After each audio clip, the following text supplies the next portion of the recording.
Hello, everybody, and welcome to episode 4 of our quest for the Frozen Flame adventure path. When last we left off our Broken Tusk scouts, we've been preparing for the night of the green moon, actively prepping the camp based on Grandfather Iowa's desires after he told you a chilling tale of the origins of the Broken Tusks, once part of a following known as the Burning Mammoths, whose sigil you found on the banner of the spear nearby. When the world wound cracked open Sarkoris, there was much argument about what to do with the sacred artifact of the Primordial Flame granted by Sister Cinder to the ancient following, with some believing that it was just and right to take such a holy relic to fight the demons overflowing from the world wound, and others fearful of what would happen if the artifact were to fall in the hands of the demons, deciding that caution was better. And the following split over this decision, with the Broken Tusks choosing to hide the artifact from the other members of the Burning Mammoths, a decision that Talon disagreed with heavily. But alas, the flame disappeared shortly after hiding it. Worried that perhaps the Burning Mammoths had returned to exact some sort of vengeance upon the following, Grandfather Iowa asked you to prepare the camp as best as possible. You quickly moved around, watering down the drinks, much to Lanatuk's upsetness, preparing the herd animals, gathering people up, and finally, as night came on, you headed to Rockloom to follow the rituals of the night of the green moon. As Grandfather Iowa and the other elders told the story of Sister Cinder and the flame that guides you through right and wrong, they called each of you up, speaking of the great deeds you had done in service to the Broken Tusks, and welcoming you as true members of the following as you embraced your role as the scouts. So some of the following did not get as glowing a recommendation as others. Pacano, upset near the end, demanded that Grandfather Iowa announce him as the official successor to Falcon House. However, Grandfather Iowa refused, calling Pacano headstrong and foolish. As Pacano yelled out in anger and frustration, fires popped up in the distance, one after the other, torches in the darkness, as warriors of another following streamed into Rockloom, beginning to attack the members of the Broken Tusks. You all quickly sprung into action, beating back these followers, stripping them of their arms and weapons. You rushed into the night as the sound of 3 wailing babies echoed forth as Weepa gave birth. As you gather the following, you head into the night, rushing frantically into the distance.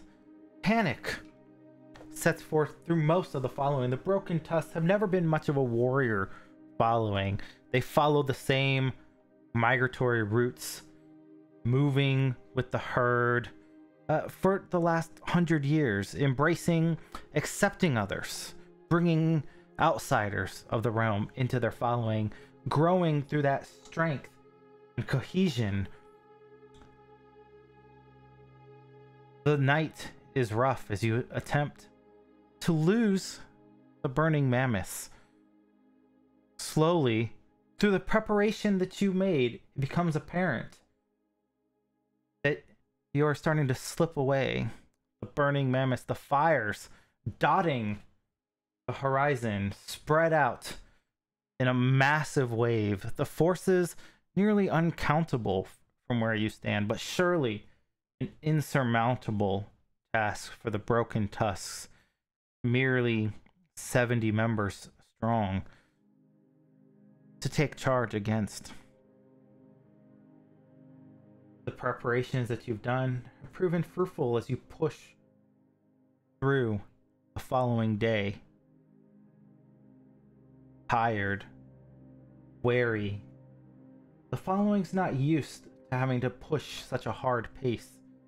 To have to strain constantly, keeping the mammoths on task and pushing them through the day to do as much pace, separation between you and the warriors that seek your death. As night begins to fall, weary and tired the following day, the following begins to set up camps, and rumors begin circulating around. Farron, you're the first to hear these rumors come to you. Falcon House is in danger. For Grandfather Iowa has fallen ill in his bed. The century-old stalwart member who has led Falcon House for as long as anyone can remember lies dying in his hut.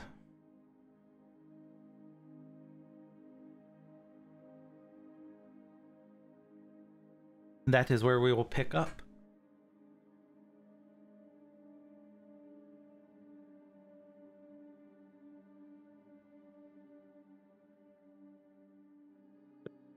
So we go to him, I suspect.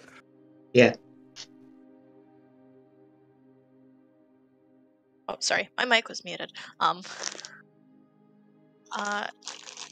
Yeah, I think as soon as Farron hears rumors, they would have gone to the others, and would have immediately been doing what they were able to help out in terms of healing, if possible. I would assume that there would probably be other healers with Grandfather Iowa as well. As the group of you approach Falcon House's central tent, you see many members outside mourning. Mourning? Is he dead? Not yet, but cries start to ring out. Several song singers circle around Grandfather Iowa, and they've been there throughout most of the later half of the evening, listening, memorizing, trying to soak in all the tales as best he can tell them in his raspy voice. As you pass into the tent, you hear a simple chant repeating over and over from those around. By Fandara's blood you were born, into Blood Mother's womb you return. Over and over, this chant repeats. As you approach, What? Oh, I was just going to say, as we enter, I just want to take a look at Grandfather Iowa and just make sure this is just like an old age thing rather than, foul play, because he was relatively healthy just a couple of days ago. And he's old. Medicine check. He's probably in depression over the betrayal of his grandson. That was accidentally privately rolled. Did he get it there? We'll keep this secret roll. That works fine. You get the impression that the stress and everything that happened, from the previous night, he's an old man, well into his first century or second century of life, rather. And it's probably related to the old age, the stress, and the forced march. His heart is just giving out.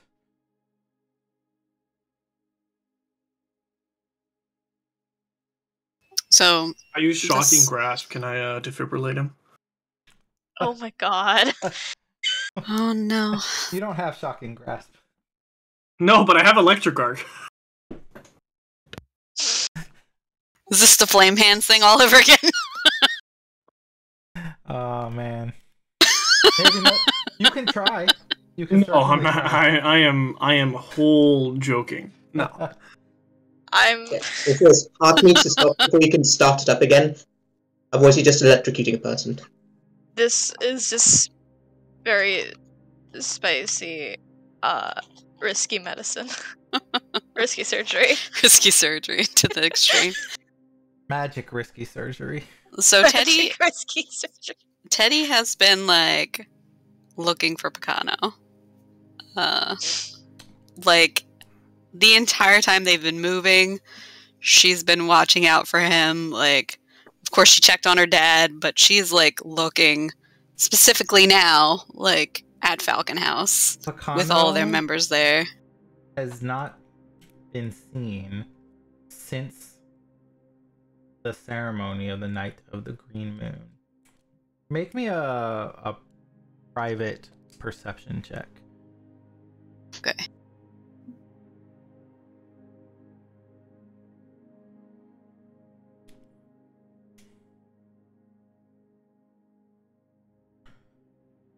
Private GM roll. Yeah. Or yeah, that works. Okay. Probably should have done blind, but it's okay either way. Alright, sorry. So I forgot about blind GM roll, but you do recall the last thing you saw Picano. When the battle erupted in the chaos of the fight, you looked at Picano just briefly. You saw just this look of utter fear and confusion on his face, and then he turned and ran into the darkness. My Betsy still betrayed us. So she's like starting to panic now that she doesn't see him here. Especially since he looked so scared that night. And Teddy is not like somebody who usually panics. So she looks like super distracted when she comes in to see Grandfather Outlaw. And like not at all like Teddy usually would look.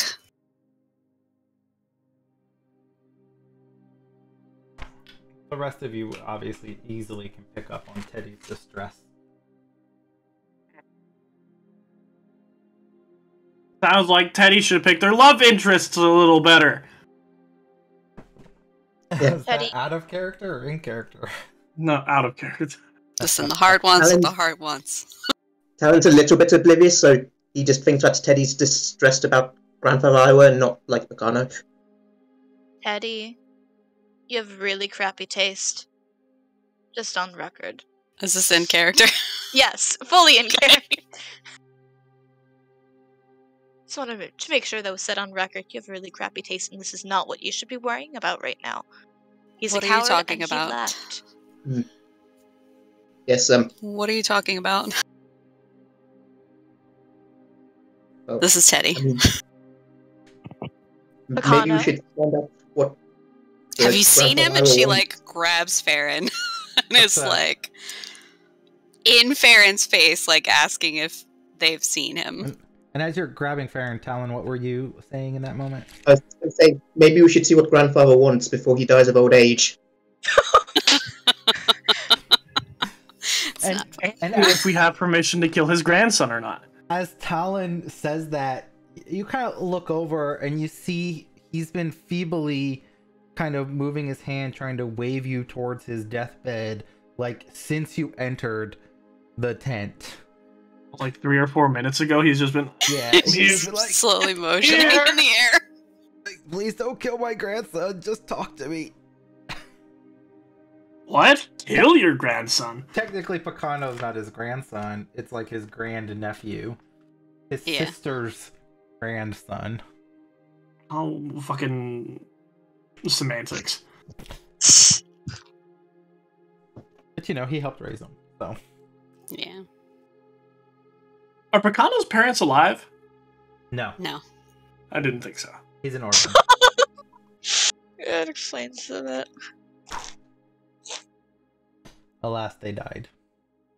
Double orphan. My gosh. Double orphan. You can only be a one orphan. I don't think No, a you double can be orphan is.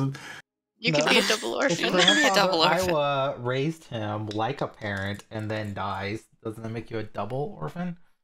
Well, he's not Yes. dead yet. He's going. He's on his way out. The man's been waving us over for 20 minutes. Can we go see him now? Mostly dead. And mostly dead means Goodness. partially alive. My Teddy- goodness. I'm Teddy's going finally with him. seeing this. Let's go, Farron, and goes over to grandfather. Make a deal with a demon for another 10 years, alright? No, that's their whole thing, is not making deals with demons. Lana Tuck, didn't you listen to the story? Yeah, but That's which exactly side why are he didn't we? promise That's the Picano question. leadership. Because you Does don't he make made- deals with demons. Made a deal with a demon. It's Got like- it. Also, demons aren't devils. Like a demon, you just make a deal with him. He'll shake your hand and just eat you just for fun. Yeah. Yeah, only make deals with Demons, devils, devils. people. Understand which fiend you should enter into contract law Fiend you're with. dealing with.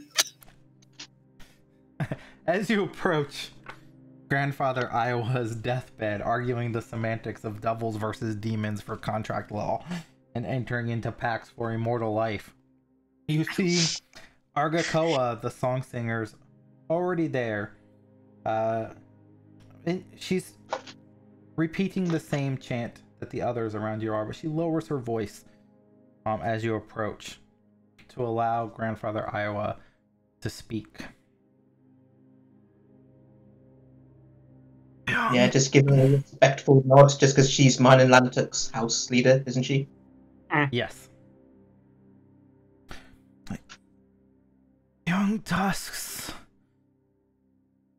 he whispers, his deeply lined face and wavering voice so brittle, so ancient, so unlike the man you spoke to mere days ago in the morning, vibrant and alive.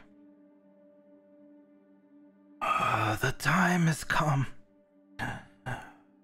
I must tell you the rest of the legend of the Primordial Flame.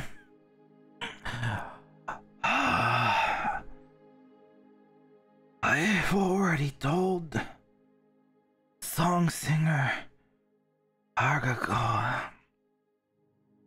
Her mind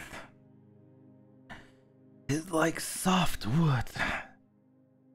She carves my ramblings, my stories, so she can help you.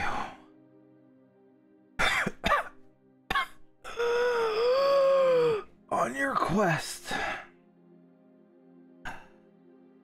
When I am gone.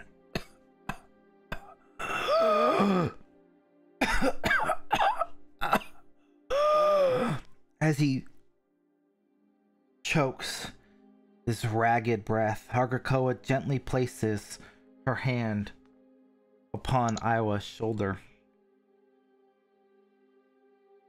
Iowa calms under her touch, begins telling his tale in more halting gasps. My mother, CDK. It was her. She and the others, the Mammoth Lords,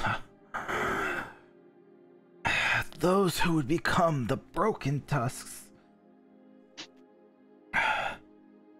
They took the flame. They took it to a place called Red Cat Cave, far to the east, past the grandparent peaks, where we no longer wander. They hid it there,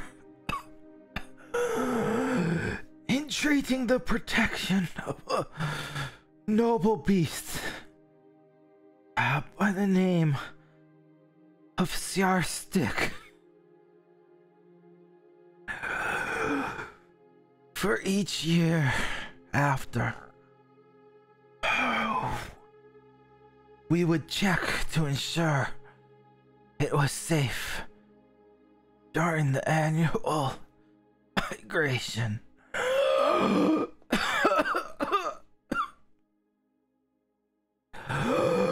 But it was not. Only a handful of winters. And then it was gone. My mother saw it with her own eyes.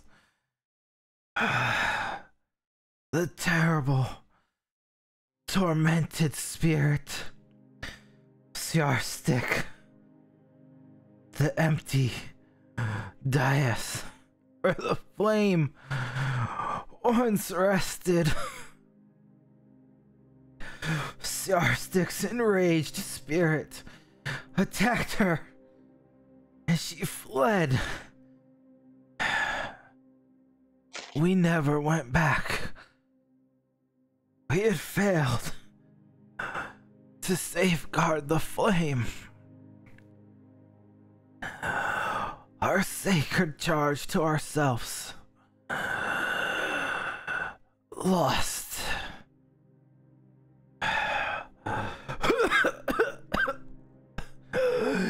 You must go there. You must find Sjarstik.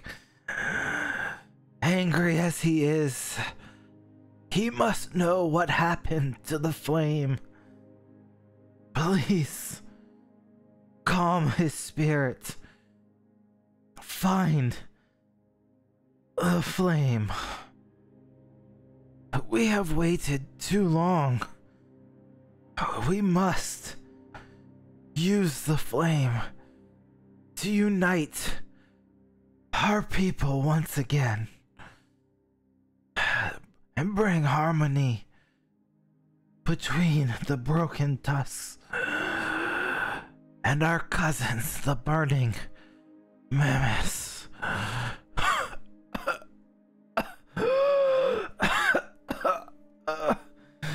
With a shuddering cough, the wheezing slowly eases. Exhausted, Grandfather Iowa falls unconscious. As you watch, his breath becomes more and more shallow until eventually his chest stills and rises no more.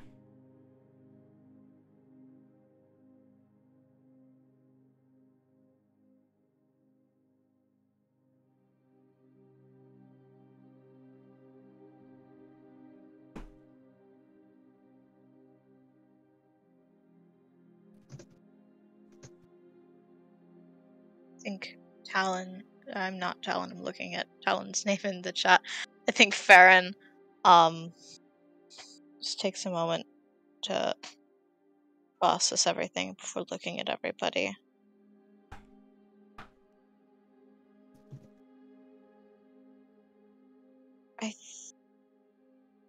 This is what we must do.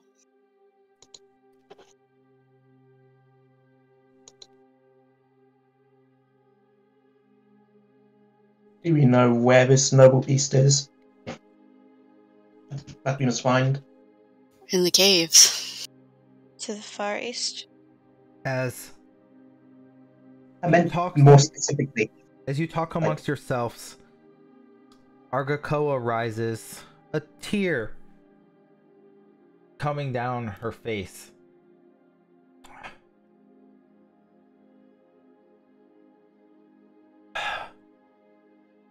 Iowa explained it well to me.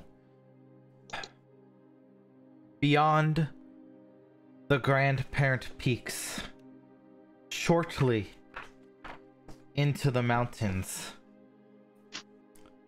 we will find Red Cat Cave. But I must speak to the other Mammoth Lords to determine our course of action. Falcon House is without a leader.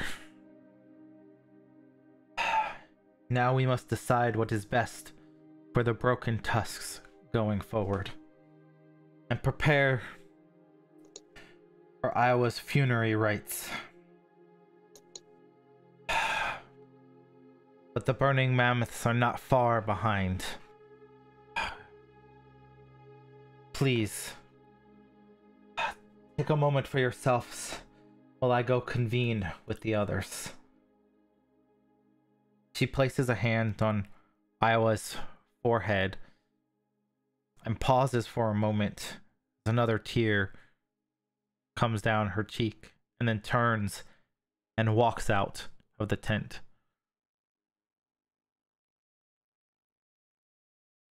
I think at this point, Teddy is hot on her heels.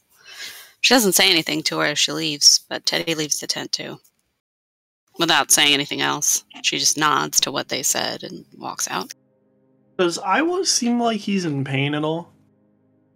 He's dead, bro. Probably Dead. not anymore. Oh, like dead. Okay. Dead. He's not. He All has right. no more pain. He's not feeling no more pain. Yeah, he's probably not in pain anymore. Not ever again. Good, now you won't be sad when we kill his grandnephew. The mood has taken a turn from sad to lighthearted. Nah, it's still pretty sad. From sad to vengeful. I just don't do it well. Yeah, I say quietly, but I can't say it too quietly because, like, Farron won't be able to hear otherwise. But I never know. Is it good that he died in his bed and not, with an enemy's axe through his skull? The latter would be a bit more honorable. Though he was a century old. I mean, there's still honor in living to old age in the realm of the Mammoth Lord. Almost nobody can accomplish that. He Yep, lived that's a like- long life, which is pretty amazing for that in its own. It's like dying of old age in the Game of Thrones. That's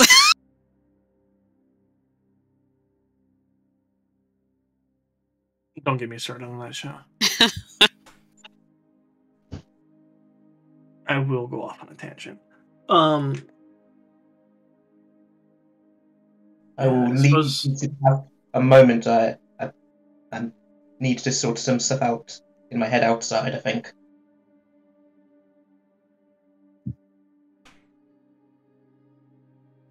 Yeah, Family. I'll Lana will follow Farron out. Farron is actually staying in for another moment, just to pay some respects before. Probably would be the last of the four to leave. I think they'd take a moment in there. Lana would not. He will leave.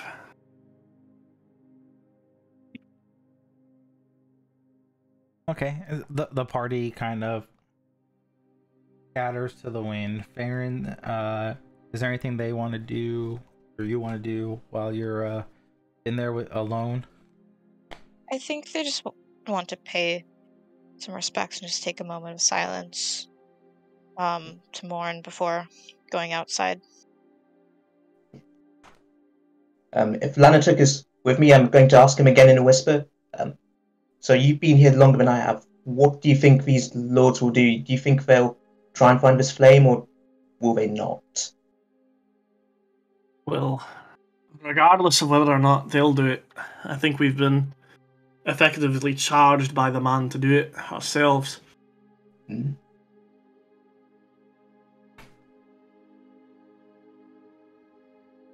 This is very complicated. As you move through the camp, you notice several members of Falcon House appear to be erecting some sort of wooden structure of sorts, gathering as much dry wood as they can and starting to form a pile relatively slightly larger than a human body shaped size. I thought they didn't cremate. They do not traditionally. I see. The traditional funerary rites are to lay the body out and allow it to be devoured by animals and insects and stuff over the course of several days to weeks.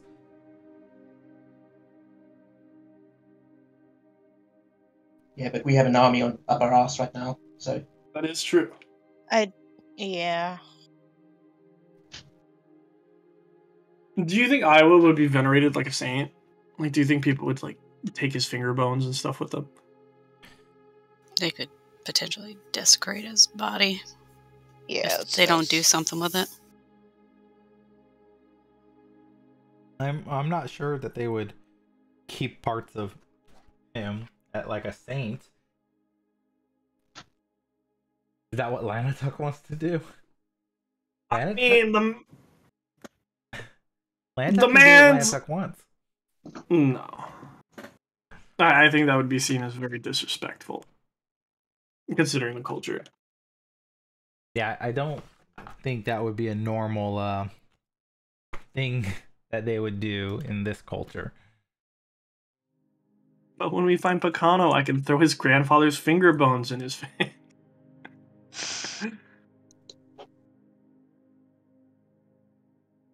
Is there anything special you guys want to do while this is going on, or would you like to continue with the narration?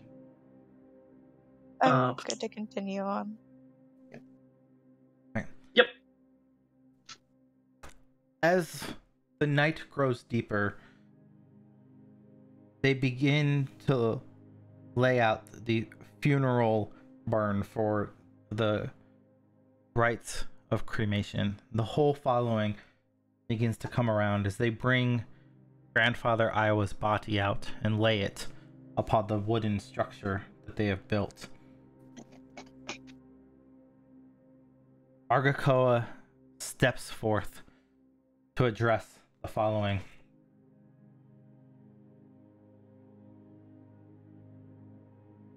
Custom would dictate that we would allow Iowa to return to nurture the land.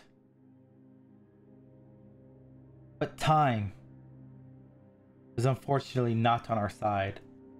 And she gestures towards the north, where in the far distance you can still see the multitude of flames of a large encampment in the night.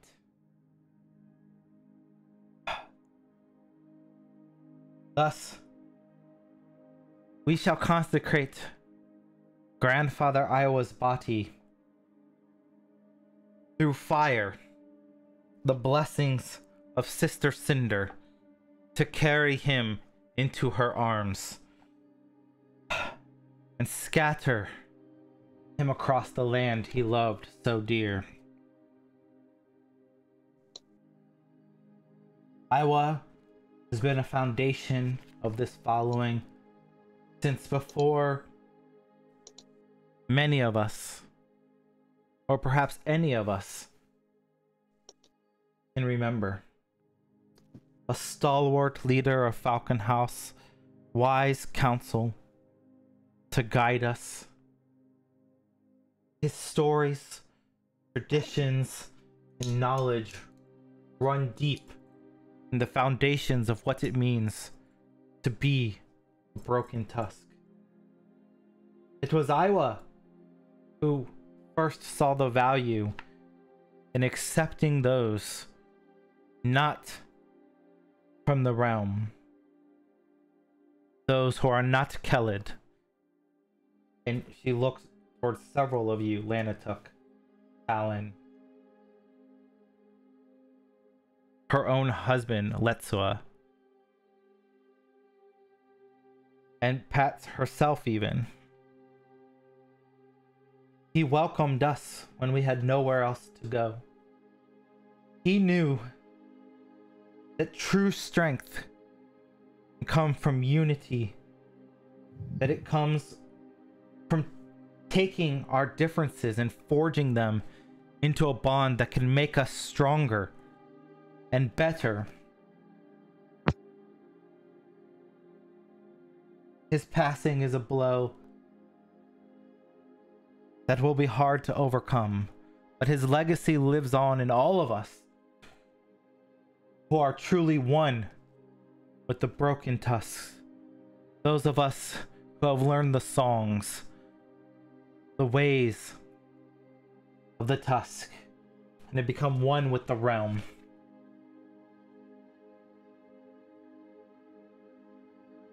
Please, if you have any stories to share, step forth now and share your fond memories of Iowa as we commit him to Sister Cinder. She steps aside and opens the floor for anyone to speak, including yourselves if you would like to share a tale at this time.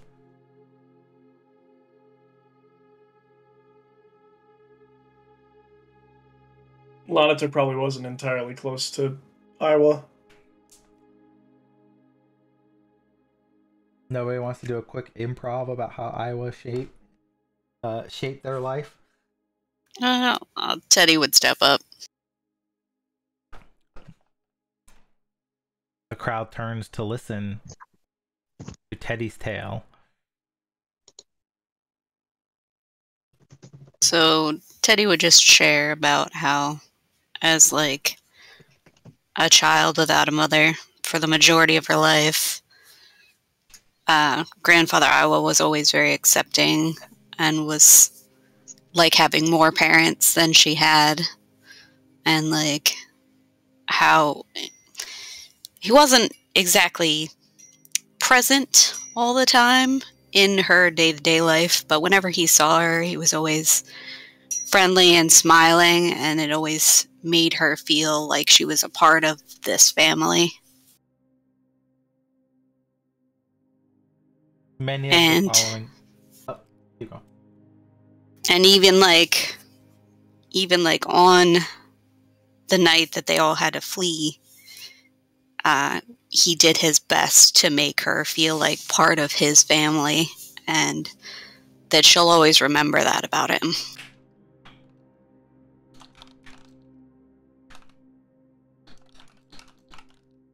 As you regale your tale, several members of the following nod. They smile, recalling their own interactions with Grandfather Iowa and how he was welcoming and accepting of them and always a stalwart presence in their own lives. Anybody else have a tale they would like to share of Grandfather Iowa?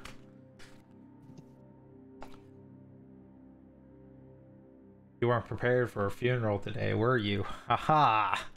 No! No! Why are you doing this? It makes you feel better. All my storytelling is also improv. There's nothing in the book about what stories they tell.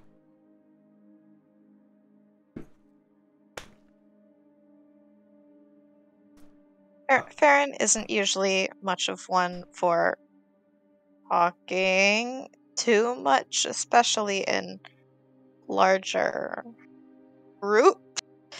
But I feel like they would just like kind of quietly mention a little bit how Grandfather Iowa helped them feel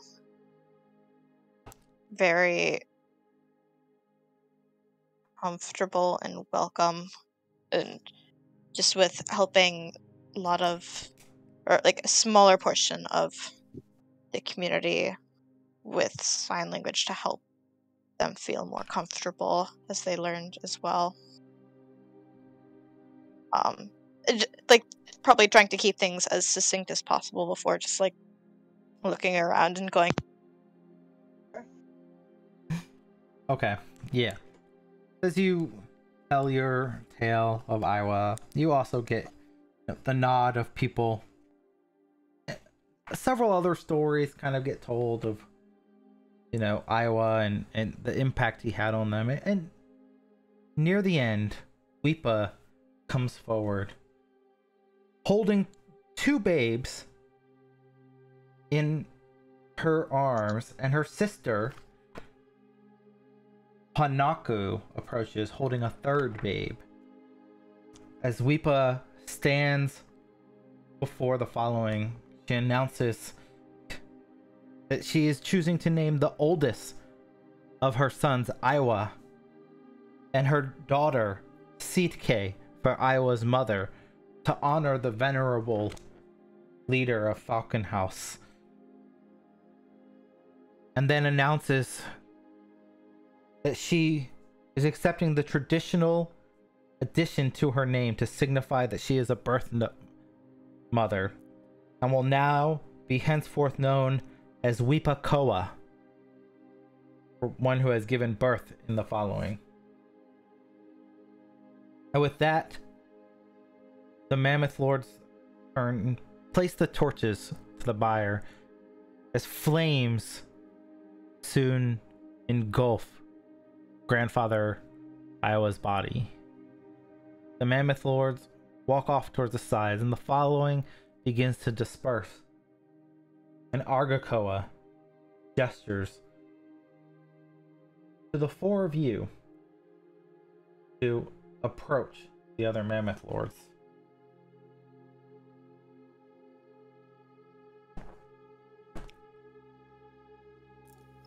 Yeah, Teddy's just like,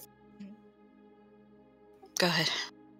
Oh no, I was just going to say I was going to approach the Mammoth Lords.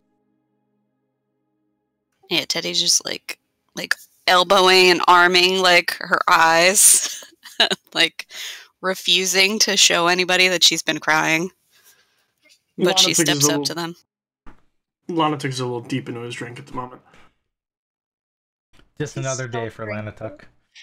Oh my goodness. People die. She's constantly trashed, got it. Lanatuk's not an alcoholic, that's just normal. The alcohol is addicted to him.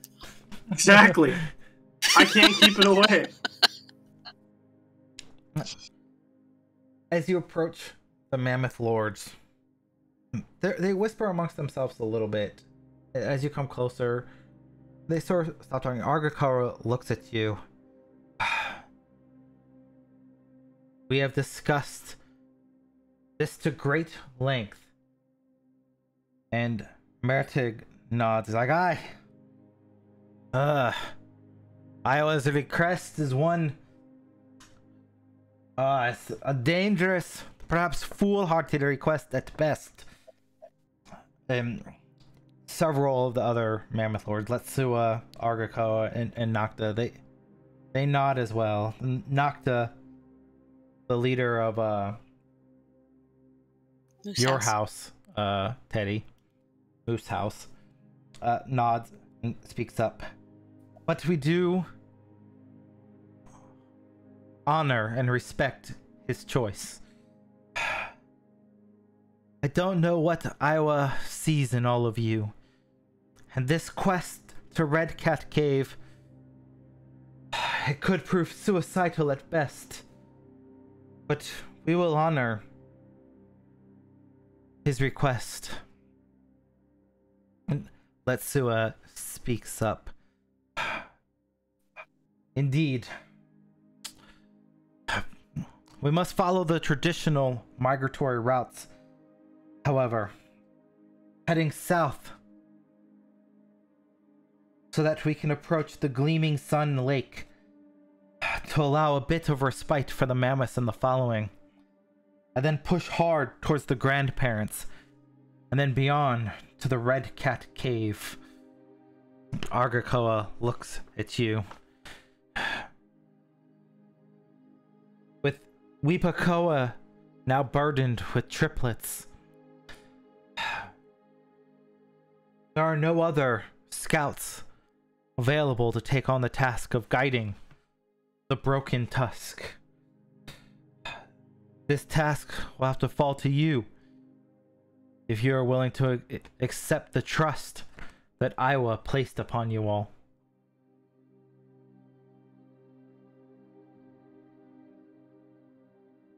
Of course. If Grandfather Iowa saw such potential in us, I believe it is our duty to prove what he saw. And it's good that we're getting your permission, because we were going to probably do it anyways. I'm gonna just elbow Monotok really hard. Can I attempt to dodge? Sure, make a reflex save. Farron, go ahead and make a actually, yeah, you'll make a reflex save, and we'll do it against Farron's athletics DC. It's not high, I'll tell you that. We'll make it fun that way. Oh yeah, you expertly dodge out of Farron's 11 athletics DC. A perfect a critical execution. Teddy would like go up to Nocta and be like, well, what about Picano? The boy hasn't been seen since the night of the attack. I fear he's probably dead. Oh, I'm sure he's doing fine. I'm sure his new friends are treating him very well. What do you mean, new friends, Lanatuk? It's obvious. It doesn't take that much of a mind to realize what happened that night. Are you Teddy suggesting scowls at Lanatuk. Picano orchestrated the attack against us? Perhaps not orchestrated, but it'd be naive to believe he didn't have a part in it. He didn't have a part in it.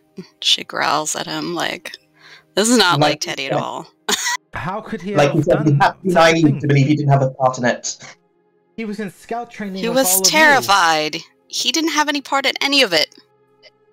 Perhaps terrified because he was perhaps made a fool of by his new friends. But I'm almost assured that he was Lanatuk. This probably isn't the time for this. But when is the time?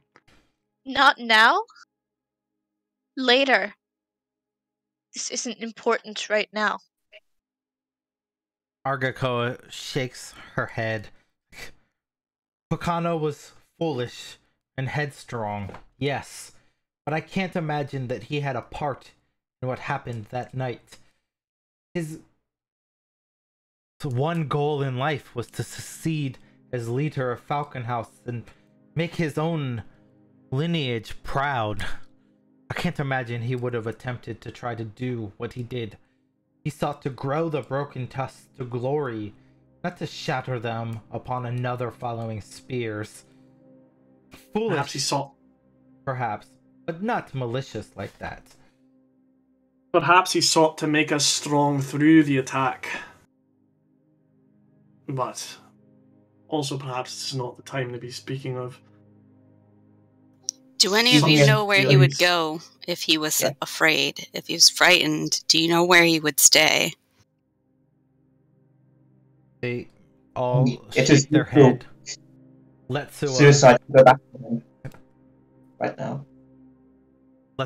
speaks up a bit. He's like, I've never seen Picano show fear before, so I'm not sure where he would have hidden. It's not like his nature.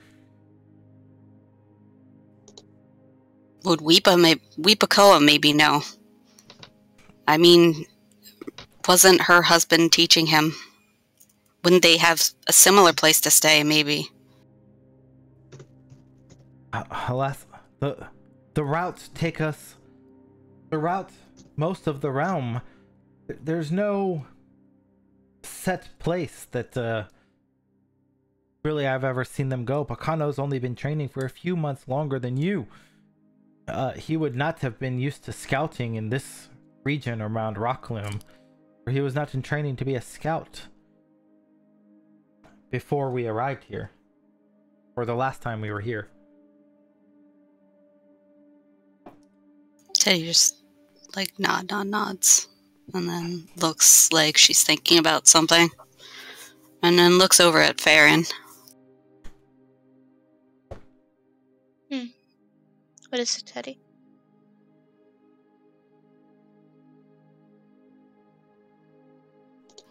We should probably do as Grandfather Iowa asked. Well, if you And she tries to like enunciate so that Farron can hear. I mean, Farron can also read lips. I agree. That's, I think, most important for us. I mean, if he's not working with this other following, he would be running away as well. So if we continue to get away from them, maybe our paths will cross. We can't He let us know. You didn't see his face, Talon. He was terrified. Well, then he's probably running away. Then, like, I mean, we're going to run away from this army ourselves in, a specific way, but we're still running away wisely. I would not, have the rest of the following be subjected to like anger and army. She nods to Talon too. No matter what happened to Pacano, he has chosen to make his decisions. And if it means that your path won't cross with his again, then so be it. Though I know that you probably would like it to. You have to accept that what's been done in the past is already in the past now. He's made his decisions. I just wish that I knew that he was safe. Pacano's Luxury. a strong lad. I'm sure he's fine wherever he is. He'll find his way back to the following. She looks to whoever this is and nods to them. Let's both working for us, for Pacano to find his way back, and against us, for those who hunt us. The path of the following will leave an easy trail to follow.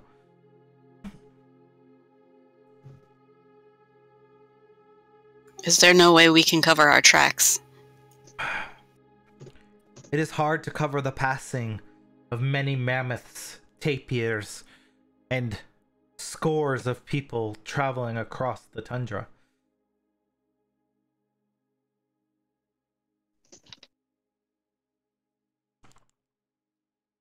I fear that the effort to cover our tracks would slow us so much that the burning mammoths would catch up to us too fast. So we're heading for the Gleaming Sun Lake first, you said, right? Yes, then onward towards the grandparents, 2 mountains far to the east that will show us the path to the Red Cat Cave. There we will pause as long as we can to allow you a chance to discover what you can learn of the primordial flame. But if it takes too long, you cannot discover what has happened. We will turn north to follow our annual migration pattern and do the best we can. But I fear that is not a good choice either, for the path would be well known to those who travel the realm. There's nothing to stop the burning mammoths from cutting us off and laying a trap for us along the route. So they know the path that we're going to walk. And they're chasing us. And Grandfather Iowa wants us to make peace with them. But they don't seem interested in peace, not from what I saw on that night. Argakoa speaks up. Like, Iowa was certain that the primordial flame was the one thing that could heal the broken followings. For that was what created the rift between us to begin with. It's perhaps the only chance that exists to heal the wounds between the mammoths and the tusks. That is the sacred charge he placed on the four of you, though I know not why he chose you to share this burden. But he was the wisest of us. Well, with respect, no one in the clan is really a warrior of any sort. And I mean, we've only been scouting for a few days, but we've grown in, reasonably in those few days. So a few more days, and we will soon grow in power. We have great potential. That is what Iowa thought he saw in all of you. But he saw the same potential in Picano. And you do not seem to agree with his wisdom in that. And she looks at Lanatuck.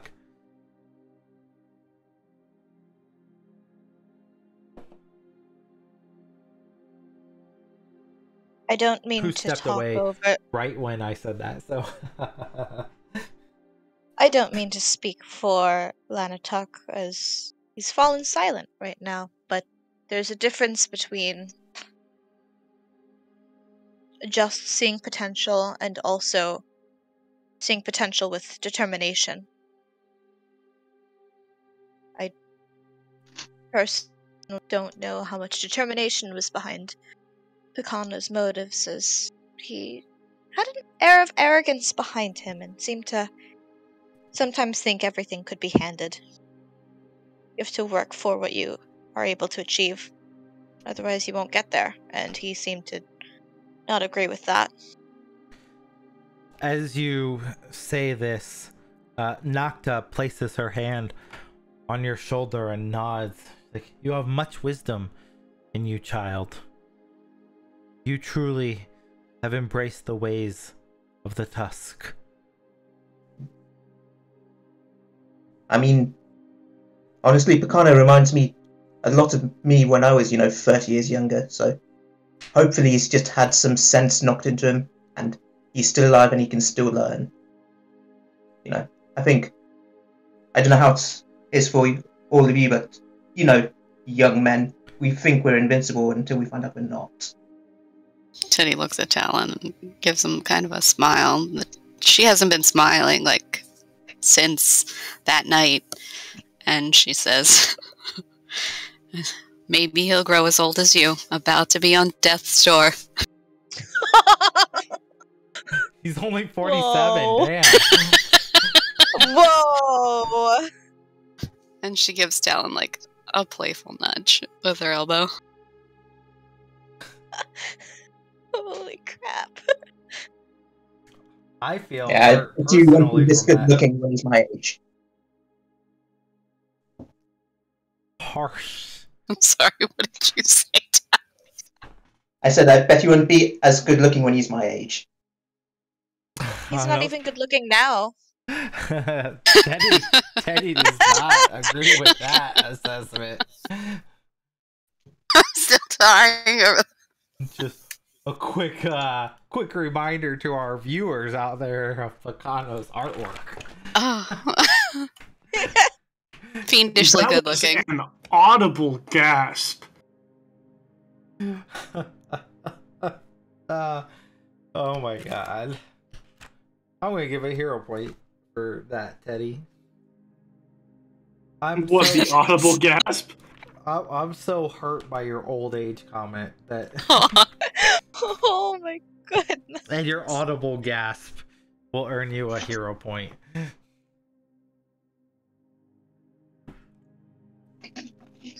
47 is not that old, everyone. out in Twitch land and podcast land and wherever you are. It isn't? 47 is not old. Well, could've Just fooled for the me. record, I don't think that that's old, but Teddy obviously believes that's Death's Door. I mean, that's like 2 of me, so. I mean, you're not even 47 yet, Bayard. I'm not, but I'm trending that way, so let's just, you know. Hopefully we all trend that way. Yeah. I am closer to 47 than I am to 23. Lana, Tuck, and Farron Sage. Let's put it at that. Closer to 47 than 21 or 23, yes. I'm old. Right. I started with AD&D 2nd edition, people. That's how old I am. I think I'm probably in the and middle and of you that. And you stuck through 2nd edition? That's impressive. Wait, stuck through? That's all we had. Well, I'm saying I'm surprised you kept playing after 2nd edition. The Stone Age. 2nd edition I love was you, great. babe. We Shadow, didn't, oh my god. we didn't know Hey, dude. Thaco was bad till somebody showed us there was another way. I'm sorry, Hey, I'm do sorry. you still have your character sheets? I'm sure if you, since you etched them in stone, it's probably still around, right? no. You know what? You lose a hero point. I'm kidding, but Also You not obviously kidding. didn't hear Shadow's Stone Wait, Age joke. I'm full No. on hero points. I gotta start using Must have them. missed it. oh my god. I hate you all. Thank you. Oh, Me too, You're- Baird. You're the worst. So, we are the worst. definitely gonna add some extra monsters to these encounters now. What are we gonna do? Maybe fucking Talon will one-shot them? Yeah, Talon and Teddy. Eventually, what if one he- shot, one kill will fail. Yeah, well, what if he starts putting in monsters with more than 30 health? Oh we're my screwed. god. Yeah. Talon will still one-hit them. We'll just have to get good, that's all. Get good. Look, I only do 30 damage about 30 damage on a crit, okay? Yeah. Exactly. See? Yeah, But, the hit points are gonna outpace the damage eventually. You say that until he starts doing more damage. Hit points grow faster than damage grows. We'll see. I mean, I've Anyway. already realized I have to edit the treasure in this adventure because it doesn't give striking runes Oh, nice. anytime through book 1 or book 2. But you guys are gonna find some striking runes, or we'll move to automatic bonus progression. Oh, One that or would be the cool. other. I like Anyway, Finding I will paths. nod to the Mammoth Lords and say, anyway, we should give you your time to mourn Iowa instead of listening to us bicker about Picano and other things. And They nod, and as a parting comment, Argakoa addresses all of you. The way of being a scout for the Broken Tusk. We have walked this route for hundreds of years, but the way is always dangerous. Be on guard as you guide us. Be wary of danger, and be aware anything can happen out in the frozen tundra of the realms. Then she nods and they turn to go back, watching as the fire finishes engulfing Iowa's body.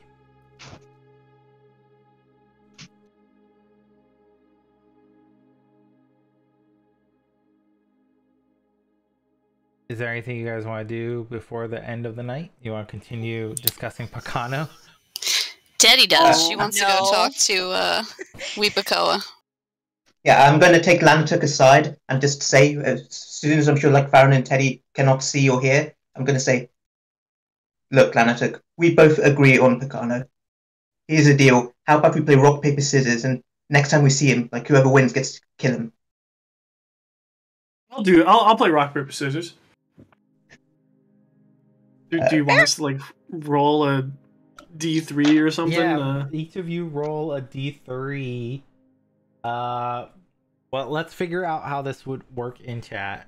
So one is paper, One 2 rock. is scissors, 3 is rock.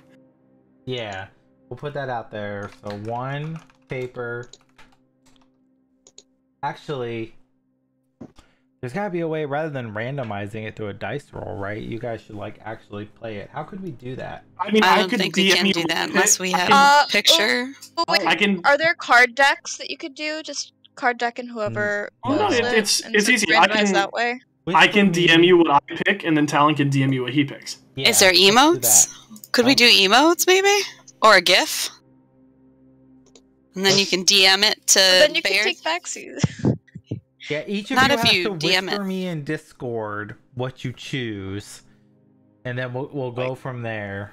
So go ahead. We'll do best 2 out of 3.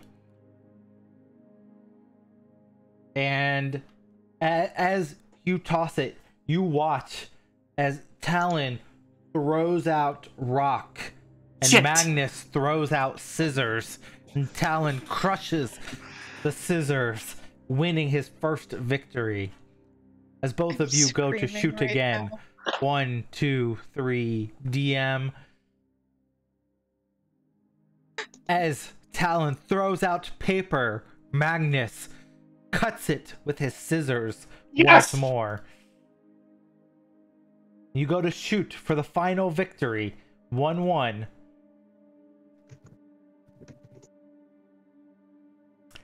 As Lanatuk throws out paper,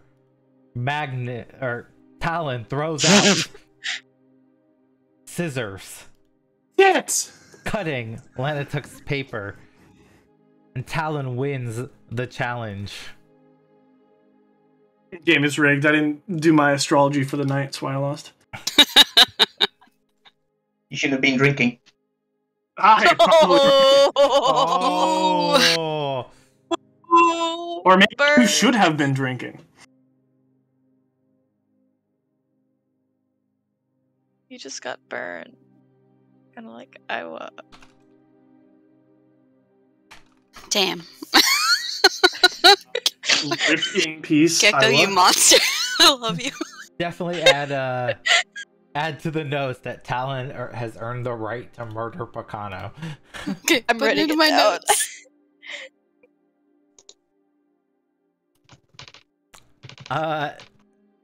Teddy, you approach Weepakoa.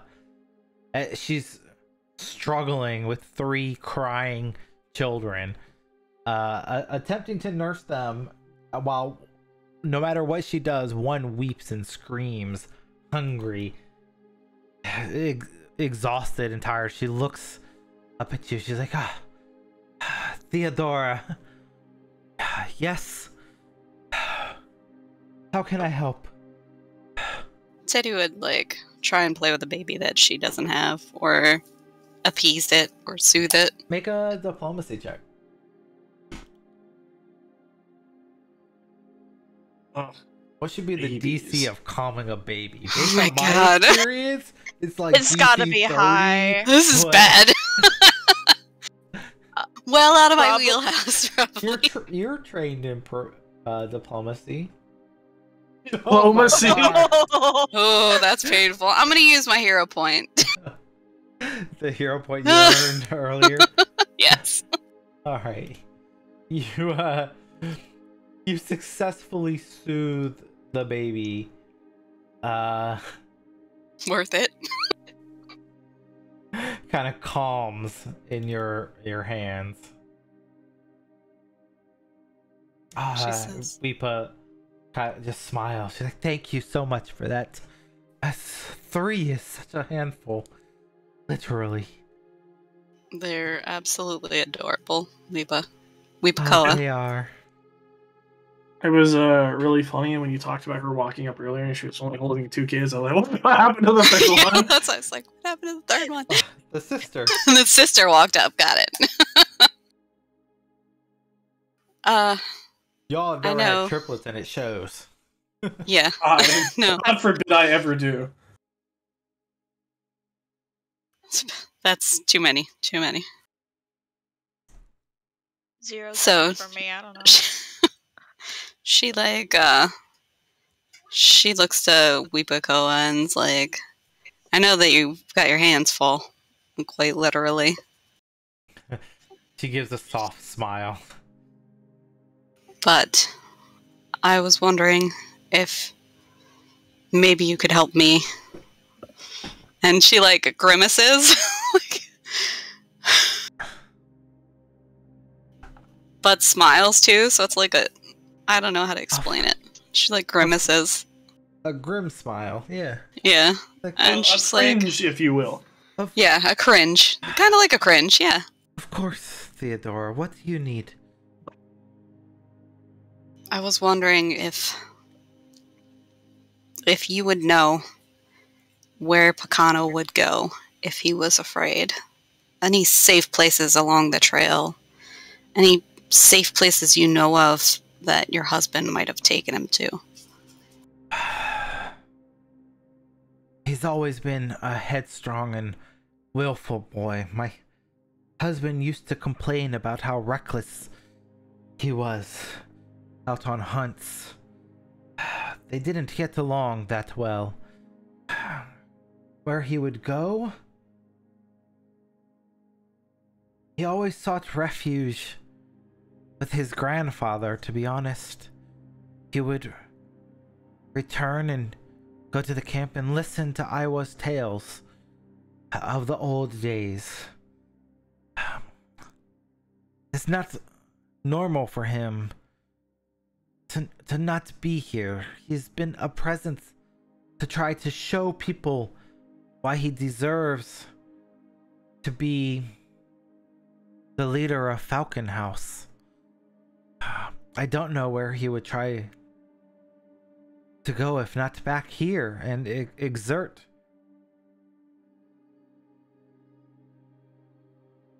She sighs and shakes her head. I cannot be of help for you, my child. Teddy like visibly winces when she mentions that Grandfather Iowa was his like safe place.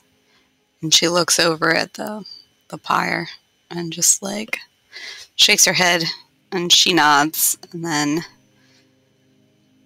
looks back to Weepakoa and gives her a smile and a nod and she's like, thank you anyway for helping. I know he's not exactly everyone's favorite, but I'm worried about him and he looked very scared that night.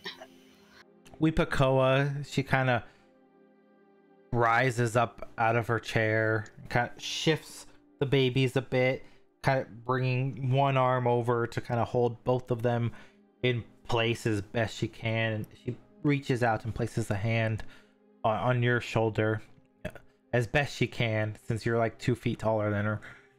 Just reaching up. Like, child, you have a good heart to see what most others don't. The goodness that Picano has inside of himself. If only Picano could see that same goodness in himself. Perhaps it is not to your best interest to spend your time thinking of him, though. It is unlikely that he survived the attack if he has not returned by now. He is fast. He is skilled. If he had escaped, he would have found his way back here.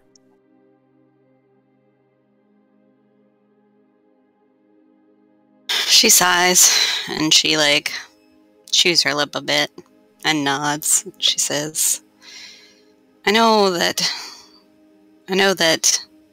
he's skilled and he's fast and he's far better at some things than I am, but I don't know that he isn't also smarting from what happened before the attack. I know it was foolish and brazen and possibly undeserving of him to demand what he demanded, but A blow to your ego can be just as harsh as a blow from a weapon. Unfortunately, now Falcon House has no leader, for Iowa never chose a successor. Who will lead the house in the future? I don't know. But there are none who have earned the right to be called Mammoth Lord. Maybe Farron one day. And she smiles. Perhaps one day. They do have a strength within them that I'm not sure they themselves have recognized yet. As she says this, she looks at you. She's like, you have that same strength within yourself. As do the others. Though I fear Lanatuk tries to hide that strength through drink, and Talon hides it through anger. But it is there within each of you. Perhaps one day you will all become true Mammoth Lords and lead the following into a glorious future. And as she does this, one of the babes begins to cry as she turns her attention towards them and tries to soothe them back to silence. She's like, that perhaps would be a future I would be happy for my children to grow up in. Well, I hope that someday we're worthy, all of us, of that trust. You are already worthy. You just have to recognize that within yourself. As Weepakoa then sits back down again and begins to turn her attention back.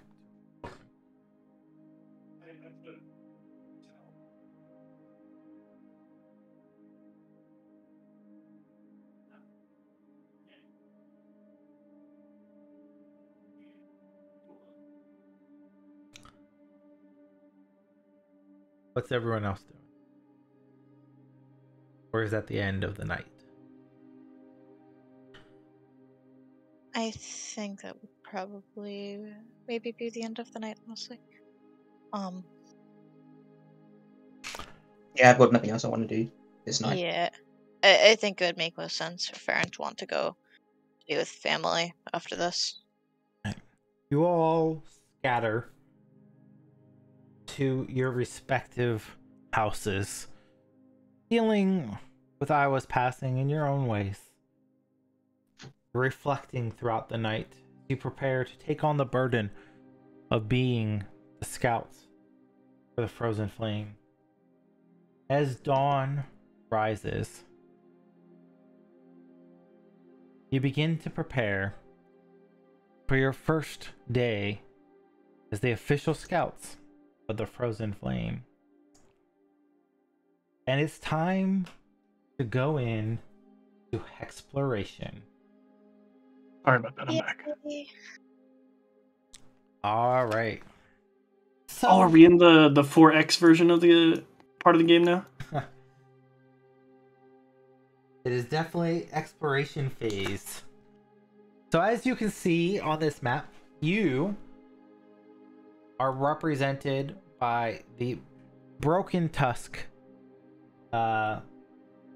here, being pursued by the burning mammoths here.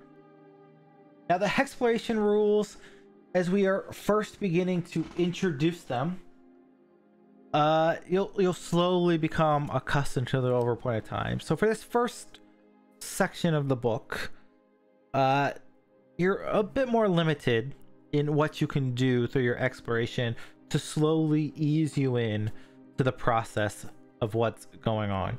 So essentially, instead of all the rules that exist in Pathfinder 2nd edition for exploration, there's only two that you need to concern yourself about for this section. So as you can see the entire map.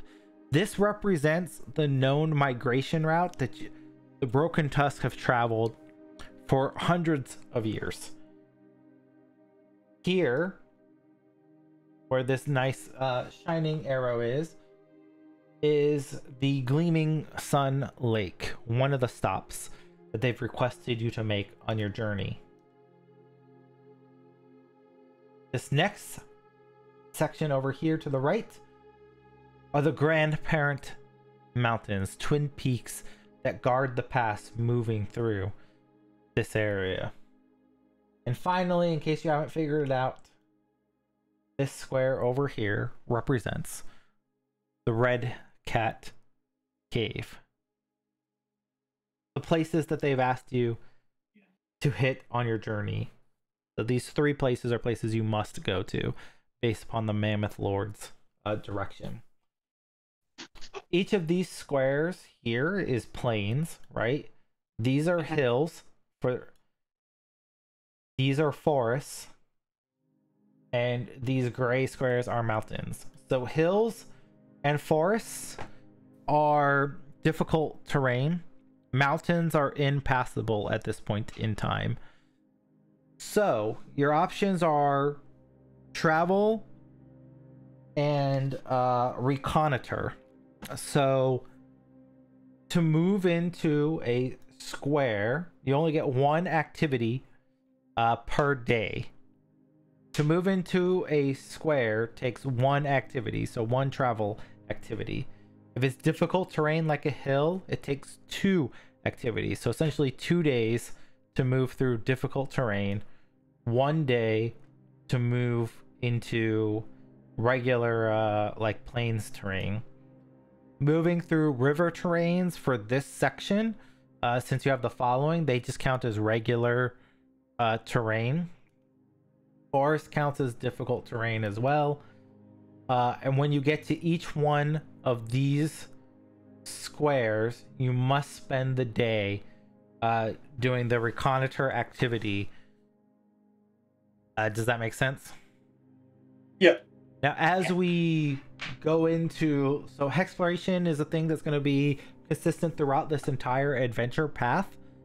So, as we move into unknown paths and unknown regions that the Broken Tusk hasn't traveled before, the activities and the need to reconnoiter and explore is going to grow exponentially. But for now, for this first introduction, it's just basic move through these squares and reconnoiter in these 3 places that they've asked you specifically to explore, if that makes sense. You guys are in control of where you want to move and go for each day, with an understanding that you have the Burning Mammoths chasing you at a rate that you'll discover as we go a little bit further into the adventure path. So for now, I'll just ask if you have any questions on how Hexploration works in this first intro, so we can go over the rules a little bit and figure out how that wants to go and how you want to map your path out in the future. There is always the chance that you'll encounter kind of random encounters, but there's not necessarily an activity that happens in every single hex for this first intro hex. So you don't have to worry about every hex having something happening and kind of bogging down the game for now. So just something, we only need to reconnoiter on the squares with arrows and not like every square we go through. Yep, you only have Just to the reconnoiter space. on these 3 with squares. Now later, when we get to further in the adventure path and like unknown regions, you can spend more time using reconnoiter in those squares, but we'll go over that more when we get to the next section. For this one, you only have to worry about it in these 3 squares. So I just wanted to be because you're on a bit of a time crunch, I tried to make it as transparent as possible for you guys that you'll have to do it here, and that'll take an entire day. Okay.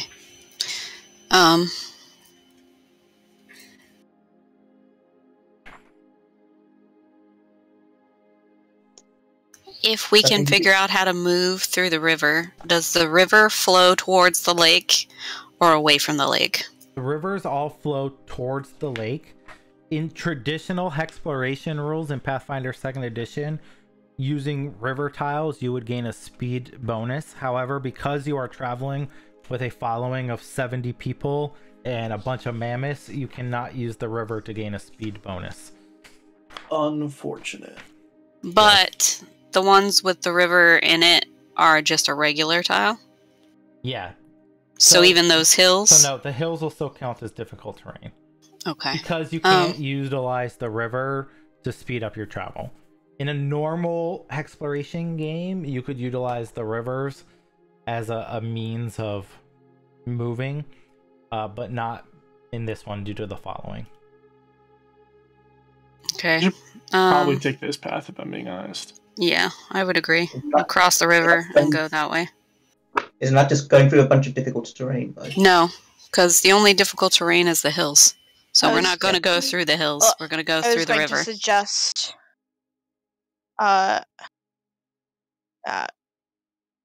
there, then down there. Yeah.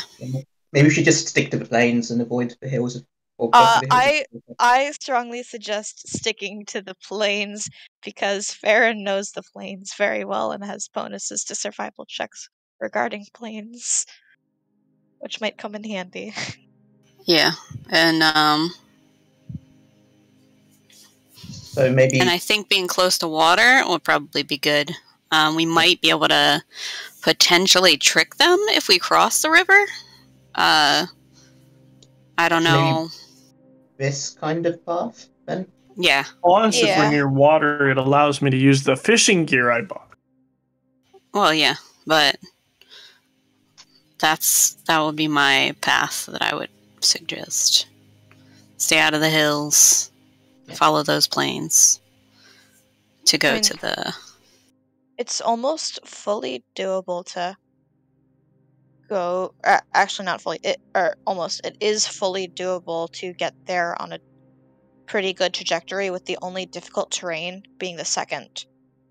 Oh, I didn't mean to do that. Sorry, I'm trying to read these. Why are you throwing X's at me? I was like, X card, we just said navigate terrain. Sorry, I was trying to read these and it looked like a target to me, so I was like, oh, I can like ping the map. If you just hold down the left mouse button, you can ping. I see. Okay. Are we good? Yeah, we're good. Okay, Yeah. I just wanted to make sure. Yeah, it's fully possible to navigate this with maintaining close proximity to the river, and then the only difficult terrain spot that we hit being the second over there. I mean, I think Mostly if we traveling hit through plains as well. here, then here, down here, and then this one. Yes, that's our path. I would definitely like that path. And then we can take from there. And you said hold down the left one to ping? Yeah. To go from there through here. Up through here and then to there? Yeah. And then just follow to... Sideways. Yeah. But stay out of the forest because that's also difficult terrain. Yeah. And then through there because we can't traverse mountains. Yeah. And the only one would be that hill that we got to spend a day at anyway.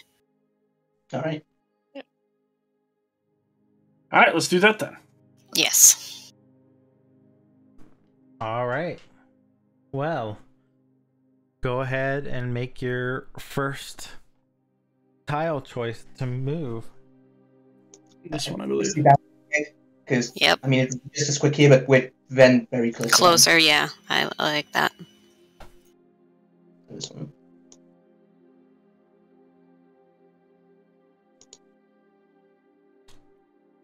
You gather up the broken tusks and slowly head out. The following keeps quick pace behind your path, fluctuating kind of between a few hours behind you to only being within shouting distance should you need to yell at them. The pace is rough for this first day as you guide them through, quickly setting up the camp as night falls. You're not used to such a grueling pace, having to set up and tear down camp each day. And several members of the Broken Tusk seem to start taking a hit on this as you rush sort of in this panic. But you encounter nothing out of the ordinary as you move forward for this first day. Yeah. I think the ex-soldier in Talon would come out and he'd just start, like, shouting, "Come on, we can do this," sort of just making orders and, like, being a bit of a bossy Drill person, but sergeant too. yeah. If it became too hard for some, then Teddy would take to carrying whoever she could, who was most in need of it. Well, you have to scout ahead, so you're not able to really hang back and help others at this point in time. Oh no. Because you are guiding where the following is going and making sure the way is safe and secure for everyone else. And who knows what dangers lie in any of these hexes. Yeah. You do. You do. That's right. I do. You do. I do. Where would you like to go next? Leave this one, right? All right. Another day of grueling pace passes uneventfully. I don't want to waste too much time. We'll probably move through the hexploration a bit faster than normal just because not every square has an event, so hopefully that's okay with everybody. Oh yeah. Okay. Yeah, I'm good with that. As we move through, it's hard to make travel interesting, especially when there's not an event on every square. In later adventure pass, there's stuff that happens like constantly, but now we're just doing the intro. You cross over one of the paths of the river, but nothing really happens as you ford it, pushing through deeper, passing through the hills. I'd like to get some fishing done while we're doing that. Go ahead and roll me a survival check. Hell yeah.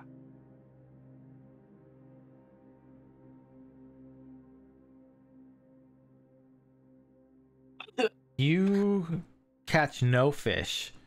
You actually try to get other people to join in on fishing with you, and they're also unsuccessful, as the whole following is trying to follow your lead as one of the key scouts on this fishing effort.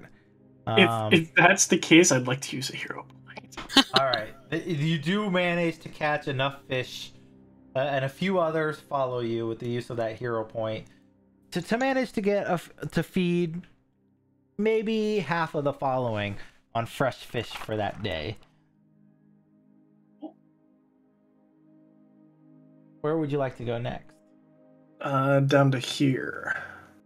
Yes, I guess this square would be the next one. All right.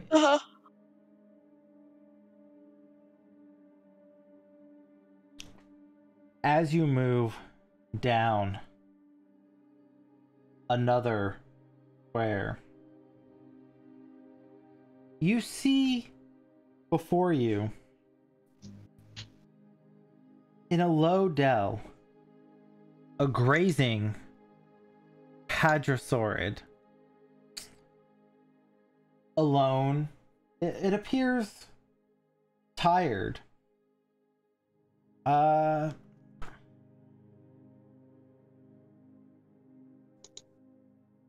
What does Animal Girl think of the literal dinosaur?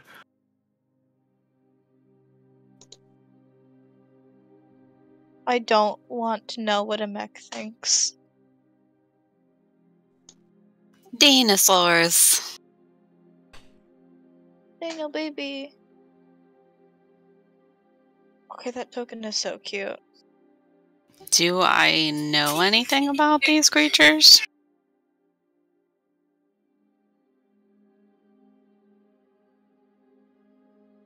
Oh.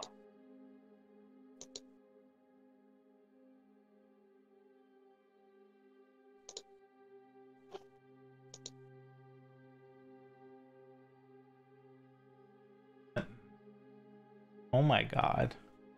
What? Yes? No? Did somebody not 20?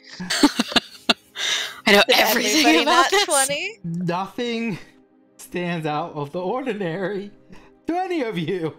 Yes, you. Even with my fortune It's a bonus? dinosaur.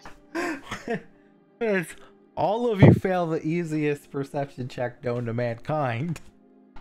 I don't even see the dinosaur. Did any of us crit fail? No, nobody crit failed. The Alright. DC is so low, it's not possible to crit fail this without I'm rolling gonna. that one. Alright, I'm gonna use my hero point on this. Fuck it. Okay. You do that. Like, oh my god. And what you notice is surrounding this hadrosaur are 3 of crudely set snares, as though somebody has laid an ambush for this creature. As it's slowly grazing, moving towards these snare-like traps, we will take a quick midstream break before determining what our characters' actions are going to be. And we will return shortly with more Quest for the Frozen Flame.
Hello, everybody, and welcome back from our midstream break. As our scouts have stumbled across a lone dinosaur wandering across the paths here, what do you all choose to do? Teddy's gonna try and tame it. I guess She's gonna try and get up close to it as close as she can to tame it. I don't know. I think maybe just if that's what Teddy's wanting to do, just so she's not going up alone, Farron would go with and motion that they were going to go for the snares to try to disarm them at the same time as Teddy was attempting to tame. Teddy is motioning towards where the snares are. And she would like show Farron and then like motion that they probably would want the dinosaur to go forward away from the snare. Mm-hmm. If that's the case, so they would want to get down behind like here. Just in case they spook it. Once Teddy points up his snares, I'd like to see if I can look around and spot like any signs of Very good, Mom. if he's laid them. Thank you. Alright. Go ahead and make me a blind perception check.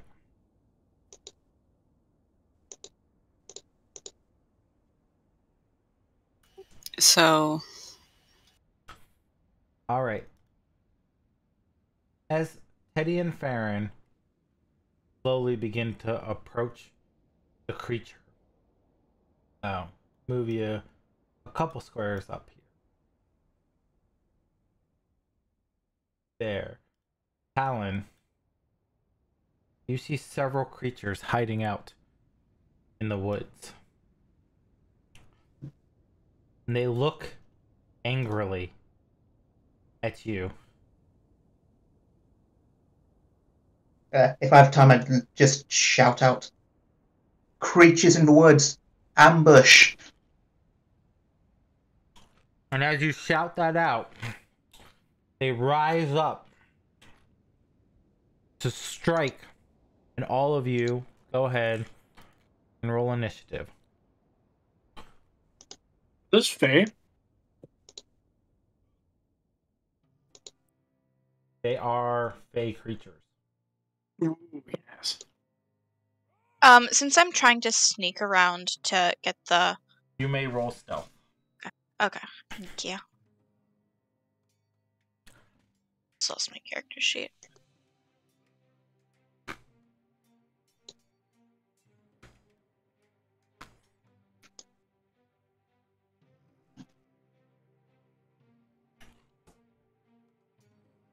Oh.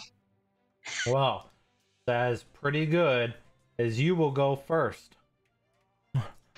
I think that's not 20 on my... bomb sauce. Yeah, that is. Here's the real question. How well would I have heard Talon? Make me a perception check with a -2.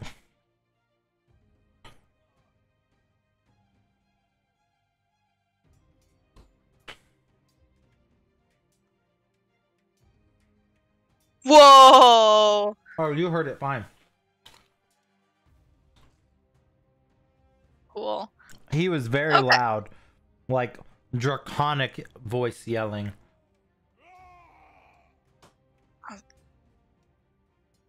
Talon has learned the thaumaturgy feat. Alright.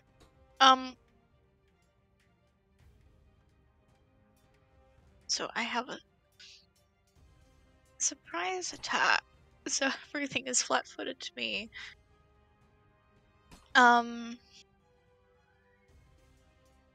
What is my... Get to there. Yeah, I think having seen the creatures that were pointed out, I'd go there. Is this difficult terrain by chance inside the forest, or Yeah, am I not? it'll be Okay. difficult terrain. Okay. Maybe to not get into the forest, I would go there and then Alright, go for. Give me 1 second, real quick. Okay. As you rush through here, go ahead and make me a will saving throw. You should see the button in the chat. You should be able to click I that. do see it. Is this against a verbal component? It is not. Okay. And go ahead and roll one more time.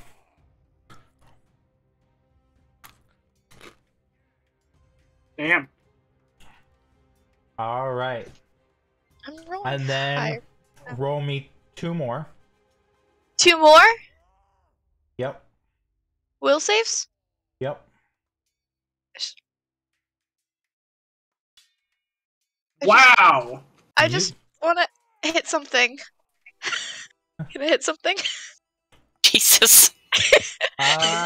You're fine. Go ahead. Continue.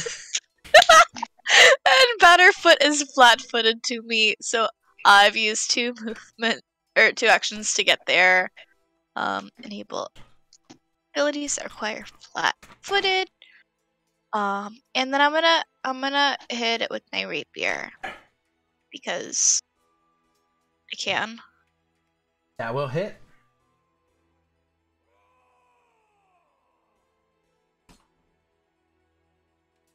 You reach out, you stab Batterfoot, and it shrieks in pain and anger. Sorry, I can't hear it shrieking. And those are my 3 actions. Lana took. You can definitely see what's going on now.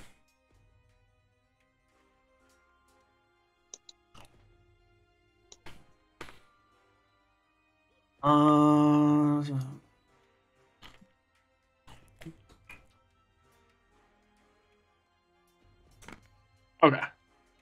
I'm gonna move here, and then cool. It's like barely in range.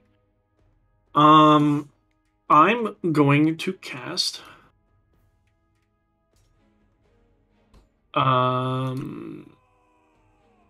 Electric Arc. Actually, no.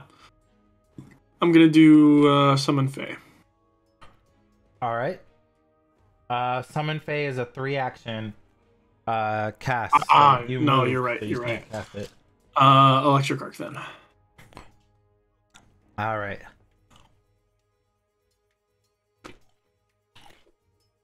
So, I'm gonna cast it on the Pugwampy I can reach. Yeah, it'll only hit that one. Go ahead and roll. It won't arc to the other one? They both have to be within range. Mm-hmm. So it will only hit the one because the other one's not within 30 feet.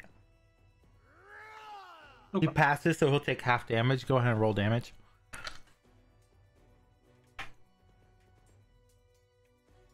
As the electricity shoots out and blasts across the Pugwampy's body, it kind of shrieks in pain. And circles around the other side of... Is it able to pass through my space like that? No, it is a tiny creature. Around, Okay. kind of circling through. It just looks like that because I just dragged it, but... Mhm. And then he'll strike out with a small short sword, which will hit for 1 damage. Okay. I say you're at full health. That's weird.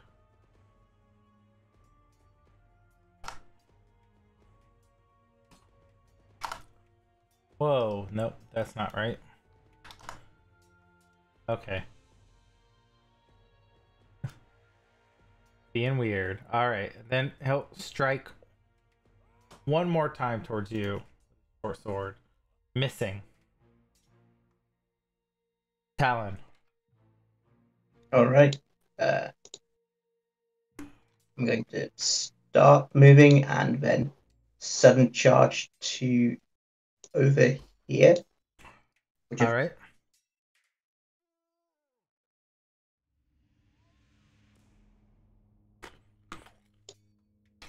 Make me 2 hold on. Put this in. Yeah. Make me 2 will saving throws.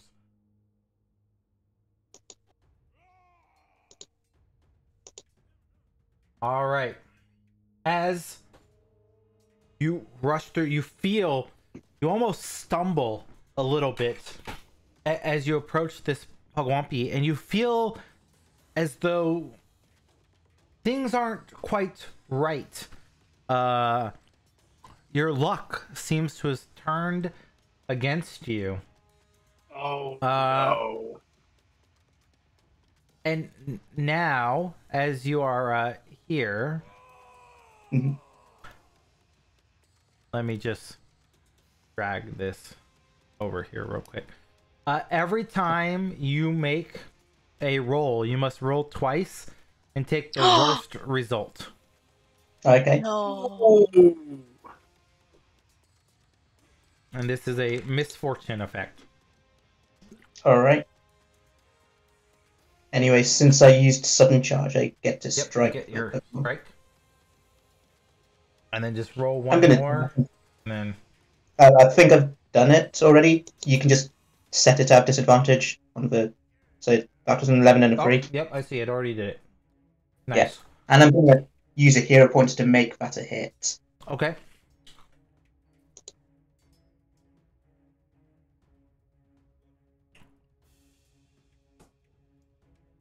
You strike the Pugwampy, and for the first time in a long time, your blow does not instantly kill the creature. It is staggered and near Oh my death, god. but it is not dead as you end your turn. Town's about to have a crisis of identity. Literally barely off from a from killing it. Like 14?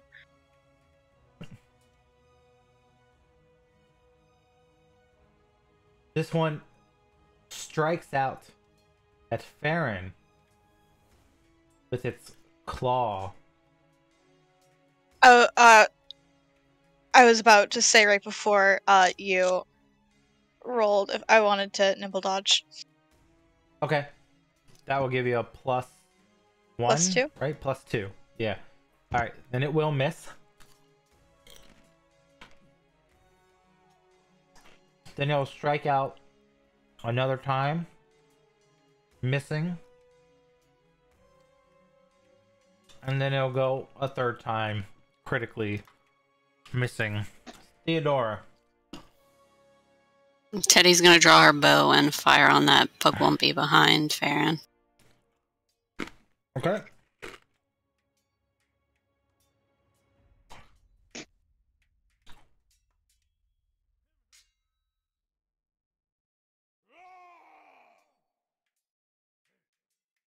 A 19 will hit.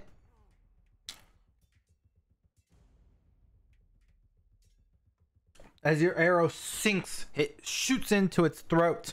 And Pugwampy collapses to the ground. Okay, Yeah. and then she's gonna aim at the other creature next to Farron Okay. and fire on that.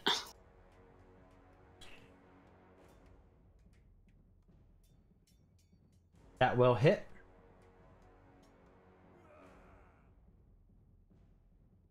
And Talon, you feel that the misfortune that had covered your attacks fades away as the creature dies. Hmm. And that That- will be my turn. Sorry. Farron. I would like to attempt to do a very weird movement pattern to tumble through, kind of doing like a 1-2,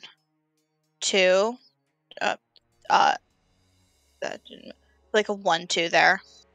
Okay, go ahead and make your acrobatics check.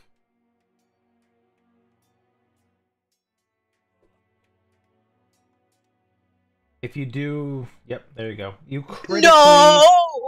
succeed. Whoa! You are on a Nice. crit. Of course, you don't get any bonuses for critically succeeding, but it It's does fine. count as flat-footed for you due to Cool. your rogue abilities. So Make sure I'm still targeting it. I'm gonna hit it again. Because that's fun. That will miss. misses. And I will try one more time. That will hit. Can I change that to a crit so then it'll also be flat-footed against me until the end of my next turn? Sure. Nice. Using your hero point. Yes, I would love to use my hero point for that. Alright, Yes, and that will tie into your unbalancing blow for those out in Twitch land, where a critical hit will make them flat-footed until the end of their next turn. Or it'll just maybe die. They'll just die. Holy How about we F. just murder it as you tumble through? You catch it off guard, and instantly just murder it as you stab your rapier through its skull. It collapses dead upon the ground. You still have one action, I think. No, because you missed. No, one. I So strike. That's it. Yeah. Mana tuck. Give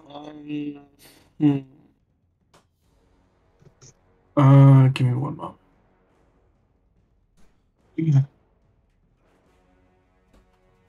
There it is. Okay, cool. I am going to summon. I'm gonna summon Nyctera here. All right. Do you want me to post the spell into the chat?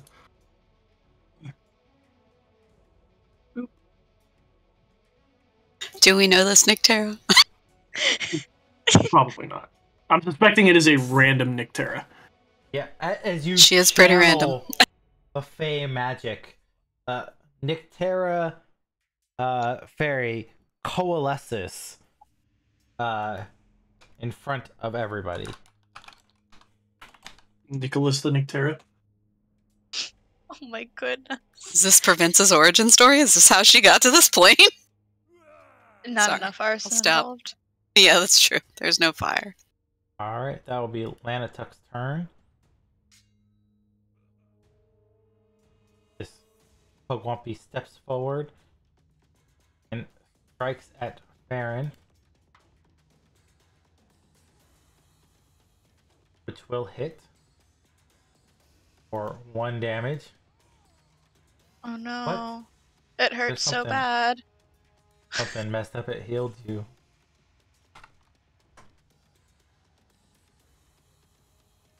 And then it will strike at you one more time.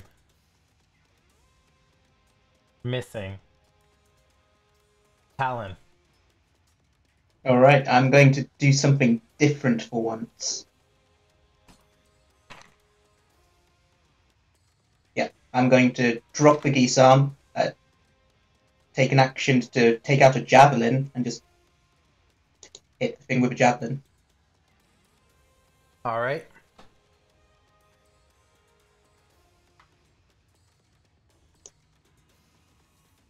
That will hit.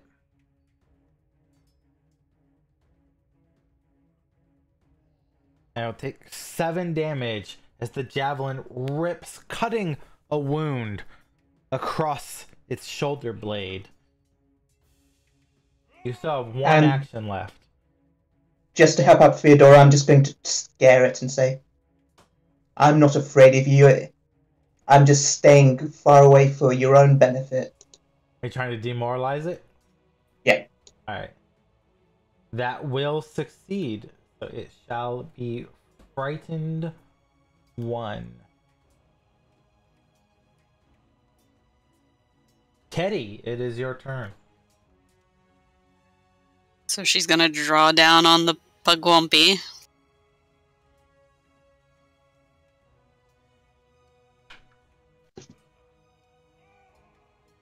A 22 hits.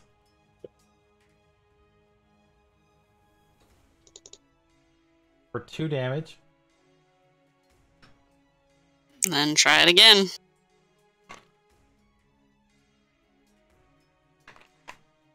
That will critically miss.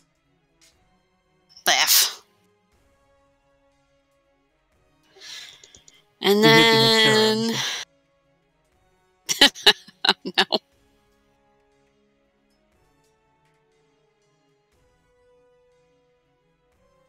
You have one action left. She's just gonna swing for the fences.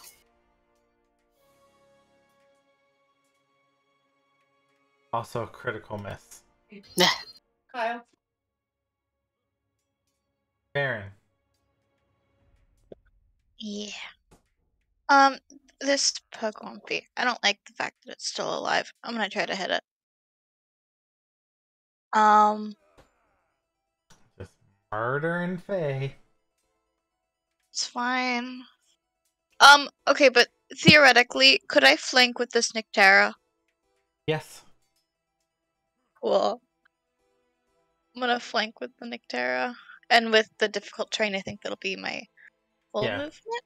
Okay. That'll get you there, but it'll take all your movement. Okay, cool. That's all I need to get there, so that is flat-footed. That is What? a crit again. I meant to Jesus click rapier. Christ. I meant to click rapier, not dagger. They're the same, so just roll critical damage on your rapier. I don't need to explain how it's Too dead, late. I think. So, and Farron rushes to the other side, flanking across the Nyctera, plunging their rapier into the pug Wumpy's skull and ripping it out as everybody falls dead before you. The Hadrosaur on edge kind of backs away a bit from the slaughter. Keep that 3-story lizard away from me. Teddy's gonna try and tame it. On edge as it may be. All right. I can help with that. Go ahead. I can fairy charm it or fairy dust it. Oh, a tame animal is a nature check, I believe so, yeah. if I remember correctly. Blah blah blah blah blah. Attempt a nature check against a DC determined by me. Can I use fairy dust on the Hadrosaur? Yeah, can you post that in chat real quick? Yeah.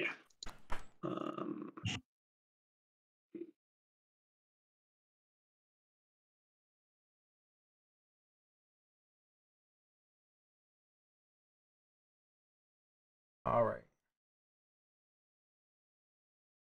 It does fail, so it'll have a -2 penalty to will saves. What? As the fairy dust drifts over the Hadrosaurid, it begins panicking, kind of moving its head back and forth as Teddy approaches. Placing your hand upon the creature, you slowly calm it, and then critically succeed as you attempt to tame the animal, bringing it in line.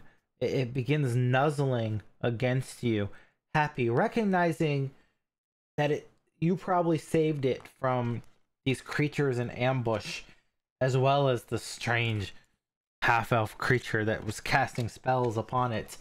Snuggles up to you, Teddy, grateful for your assistance. You see Teddy get this ridiculous look on her face, just like suddenly everything that Emek told her just clicked. And she's so happy that she was able to do this.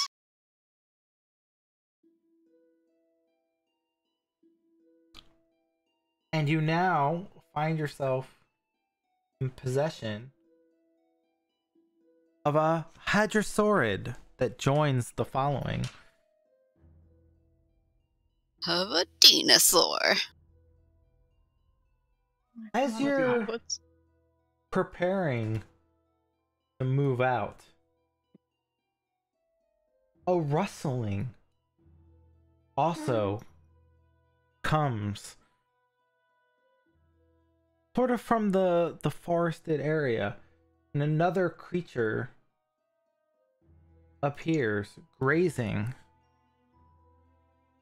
upon the grass, unburdened and untroubled. A reindeer makes its way into the field.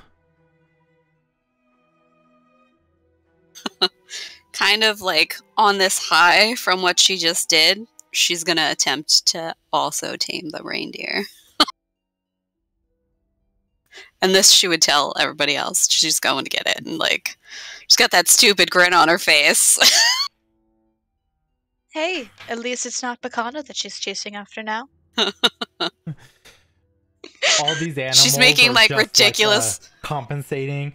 Yeah. All these animals are just like Bacano. This is Bacano in her head, just constantly. She's trying to tame them. Yes, they're particularly smarter than Bacano as well. She's like darted off after this reindeer, like making weird kissing noises. It's ridiculous watching her go. Yeah, to take his mind off that, Talon's just going to ask Lanatuk, you're like the Fey expert, what were those things we killed? May I make an check? Yeah, you can make a nature check. Okay. Nature.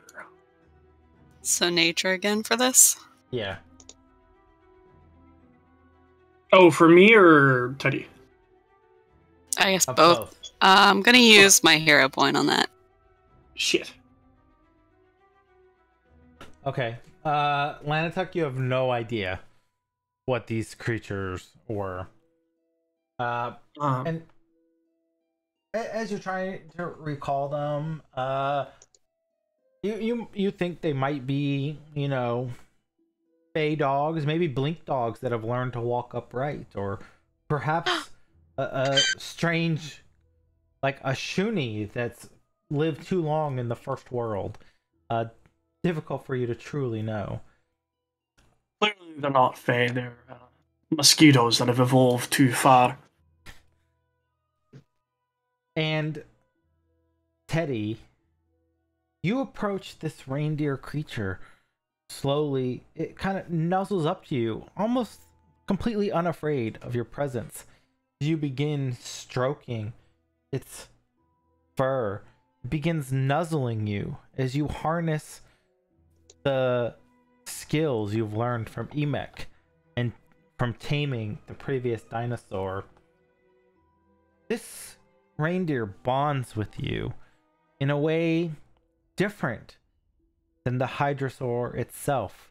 You feel a connection form between the two of you, a deeper, more spiritual bond as you tame the creature.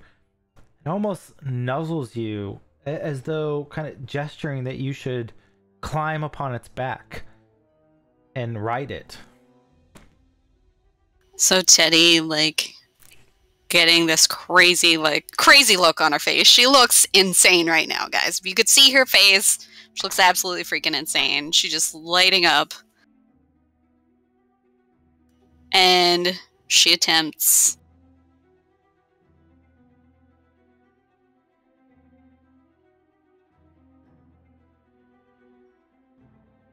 to climb on it. The thing's not showing up. I got you.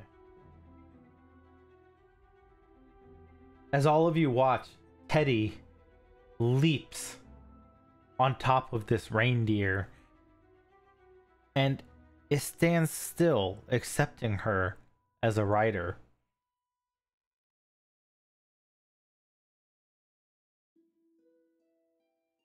And she'll, like, guide it back over to the others. And she still looks absolutely insane. Like, she's got this ridiculous grin on her face, and her eyes are just, like, super wide.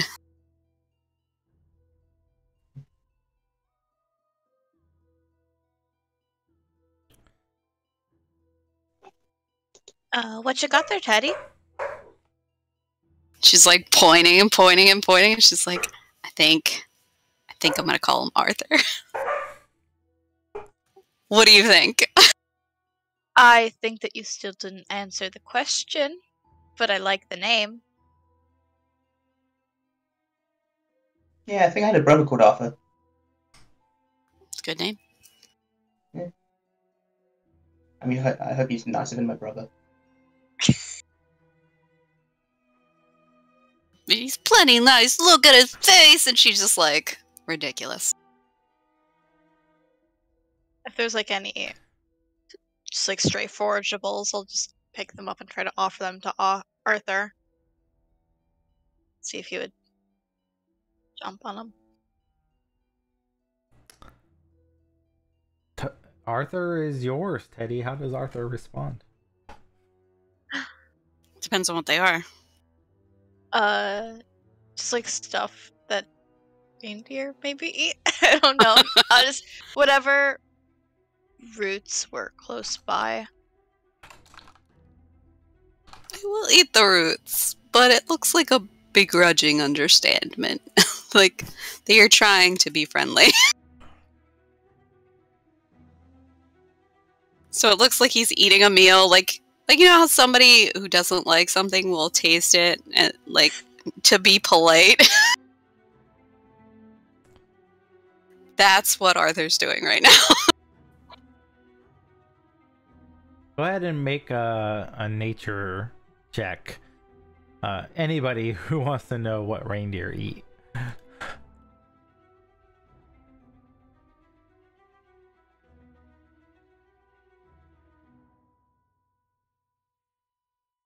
I'll join after peer pressure.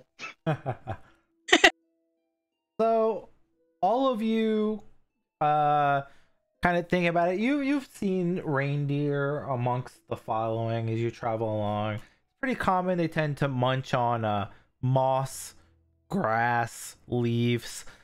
In the winter time, they eat lichen that they kind of scrape the snow away and kind of dig into lichen and kind of fresh tree stems and stuff.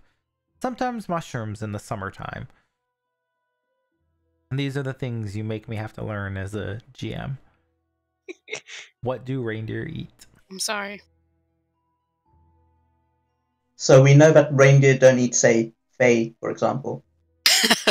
Most reindeer don't eat fae. Maybe not most reindeer. Monstrous demon reindeer might eat fae. Arthur's considering the bits of Pugwampy. Yeah. Come on, it would be a great idea. We just train your new friends to gain the taste of Fae flesh. Nothing can go wrong with this. Yeah, he's definitely not going to try to eat Lanatuk when he discovers his ancestry. Or Teddy, for that matter.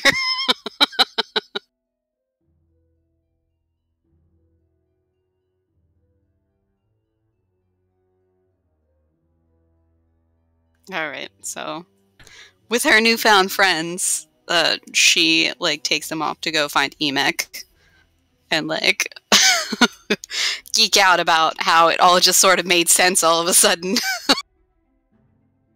Alright. You guys make your way back to the following. The Hydrosaur and Arthur traveling along with you.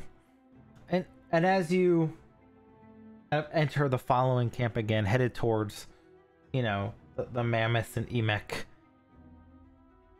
Emek, ecstatic, kind of looks up. And Shaggy looks as well, because Shaggy's been hanging out with Emek a lot. As Emek rushes over towards the dinosaur, like, oh my god, oh my god, oh my god, oh my god, you got a dinosaur? Shaggy rushes over to Arthur. He's like, oh, the fur. Oh, he has such beautiful fur. Oh, where did you find him? He's so pretty. And starts trying to pet Arthur while Emek tries to like start holding up grass to feed the dinosaur.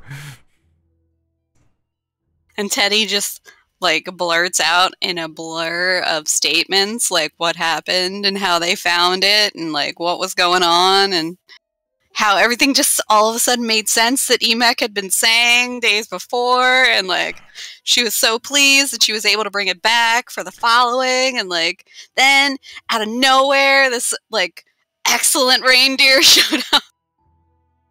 Oh my god, she's so pretty! As Emek kind of pets the Hydrosaur, kind of moving her hands across the scales. Oh, can we keep her? Can we keep her? And she looks at Farron. I mean, we brought her back here for a reason. And she It's just not quickly, a skunk, so it's better than a skunk. It doesn't smell.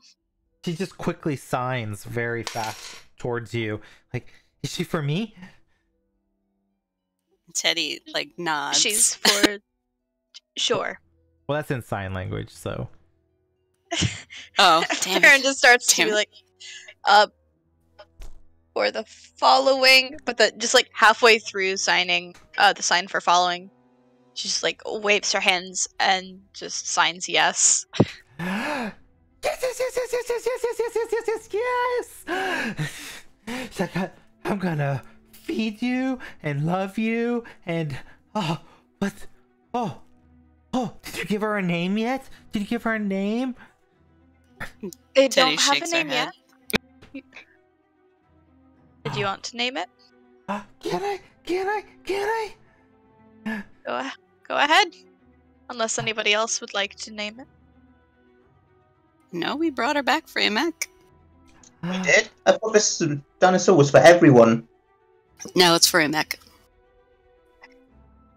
Dibs on the next dinosaur. I was expecting it to be a beast of burden or something.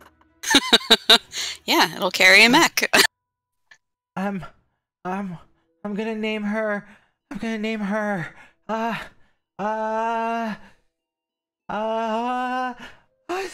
It's too much. Heidi. Her name is Heidi. She looks like a Heidi. Heidi? Heidi. I heard that name from one of the merchants before. Heidi, good name. And as she's saying this, Shaggy is kind of petting Arthur, and he's like, oh. Arthur licks like right across his face. Oh, he's such a beautiful beast. Is he for me? No, this one's mine. But next one I see. Oh. Can I name him? He's already got a name. What's his name? Arthur. Well, he doesn't look like an Arthur. He looks like a Shaggy. I want to just no. I'm going to try to clamp my hand over her mouth.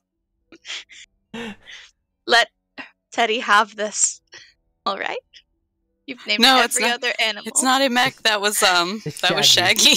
Oh, that was Shaggy. Yeah, Shaggy. Never mind. That was Emek again. My bad. But you already have the name Shaggy. I can't possibly give him Shaggy too. Jr. Look how soft his fur is. It's so nice. It is nice. And she like pets him. But his name's definitely Arthur. Next one, I swear, Shaggy Jr. Promise. Okay, can I groom him and pet him and take care of him? Sure, absolutely. When he's not with you? Sure, absolutely, yeah. Oh, what does he like to eat?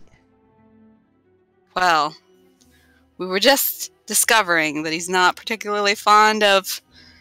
And then all of a sudden it dawns... It dawns on her face, like, that he was eyeballing the Fae. Well, we'll figure that out in time. Hopefully things that we can find him to eat. I bet he likes berries. Oh, he's such a pretty animal. Berries. Yes, berries. Not fairies. Berries. What was that? Berries. Hey, Shaggy, have you spotted any ravens recently? No. Well, we're headed towards the sky every day, but there's no ravens to be found. We're headed towards a big lake and some mountains. My love my love. She flies so high in the sky. Maybe it's a lost cause.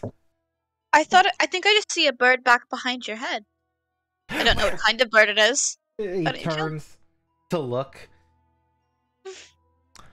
Where? Baron just turns to Talon and shrugs. I don't.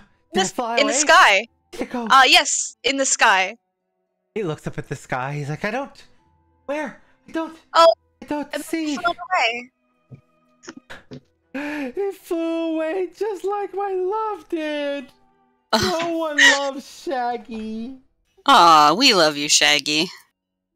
Shaggy will Arthur never licks him in the find- face again. He's like, yes. Shaggy may never find true love. This raven woman lost forever. We'll continue to look for her. But maybe Arthur can be a good companion. Have any of you ever been in love before? Eddie can tell you all No. about it. And Teddy turns a, shade of red that she has never turned before. Teddy, do you know what love truly is? That yearning inside of you, your heart crying for that one person who probably doesn't even know you exist. Oh yes, she's been going on about that for days. Mm-hmm. Who's your love, Teddy? Is it Arthur? Indeed, Arthur. And she, pets Arthur. Roll deception.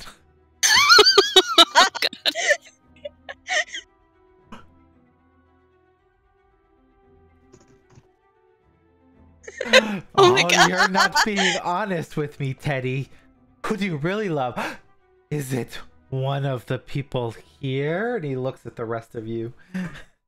No, it's definitely not any of us. No, it's one not who in that used way. to accompany us, though. You're all such nice people, though. They are Oh, nice. excuse me. And they're my Shaggy, friends. I'm magnificent. Speaking of which, I'd You like have to a start magnificent studying Shaggy, Studying Shaggy. when possible. Okay. That's not weird at all. Mm. I am a Fae scientist, he is a Fae. Not weird, just scientific theory. It's not weird at all. Okay. Yeah. You can start studying him throughout the camp.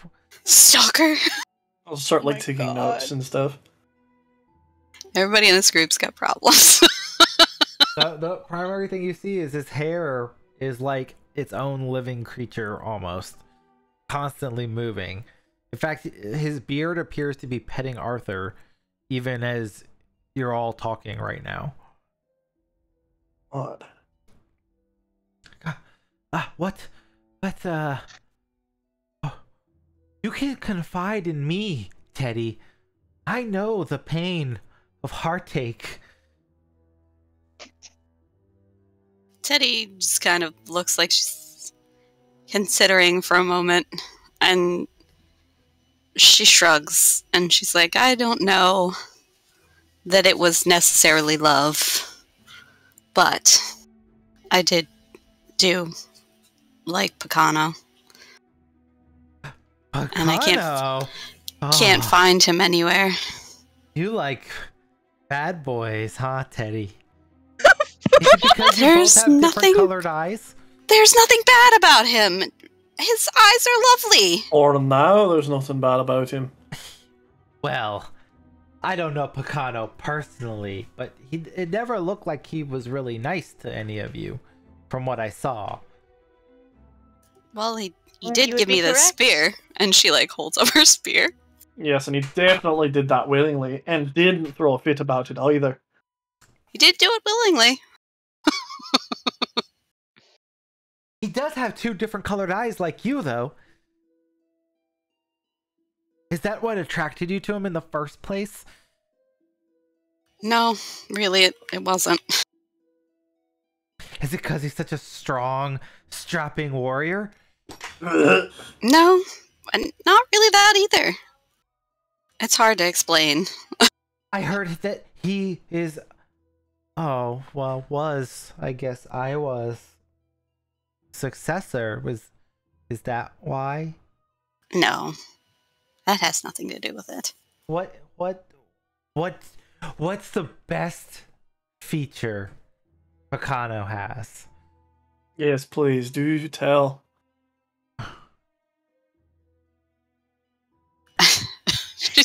she's like, she's trying to think of how to explain it to Shaggy, and she's like touching her face, like just below her lips, and she like closes her eyes trying to think, and she's like,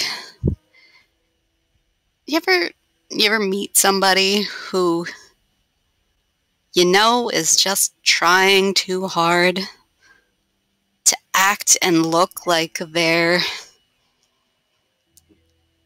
the toughest, the strongest, the most everything they could possibly be? No. No. Well, he does that a lot. And I know he's not necessarily always all of those things.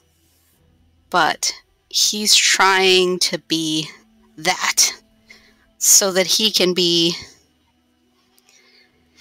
seen as worthy of leading this tribe.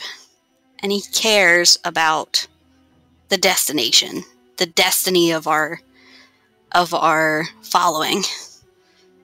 And I guess you could say it's his heart I like the best. That's beautiful. That's so nice. For me, it was the beauty of my raven woman.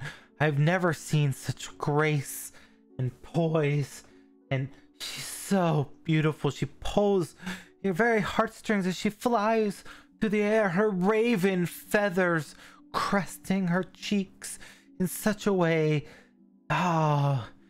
Oh, how beautiful she is, and how lost I am without her. Do you feel lost now that Picano's dead? She looks uncomfortable again. And upset. And she just sort of nods. Shaggy reaches out his beard, like in a comforting gesture towards you, as though to make like a shapeful hand to pat on your leg as you sit astride Arthur. I know the pain of sorrow. I feel what you feel, Teddy. We're bonded by that loss. But at least you have this magnificent beast, Arthur. We can share him, Shaggy. We can? She nods. Oh my god, yes! Yes, yes, yes, yes, yes, yes, yes, yes, yes, yes, yes, yes, yes! And he attempts to climb up behind you. She would pull him up. Right! That's right! She would ride Shaggy through the camp, just a quick jaunt. But she looks miserable.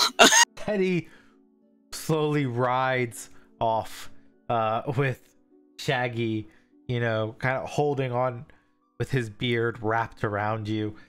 As Emek is attempting to climb on top of your newfound dinosaur, how do the rest of you react to Teddy's confession of love in front of you all to Picano?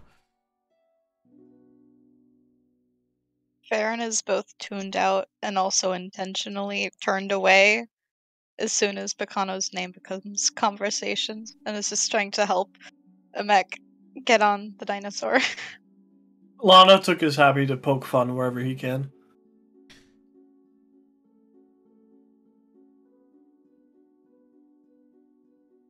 I guess Talon's just changing his kill Picano plans to kill Picano when Teddy is not looking, because he was completely oblivious to all of them so far. Oh shit. better hope that Teddy's not looking.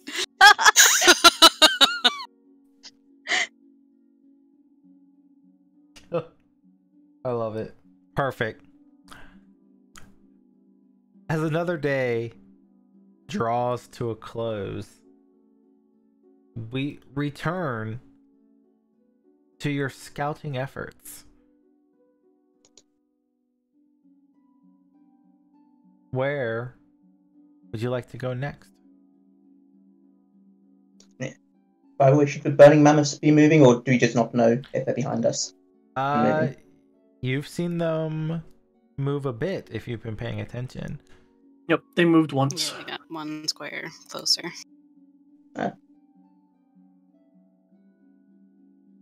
Nothing happens on this day. An uneventful day. As you move the rivers feeding towards the gleaming sun lake.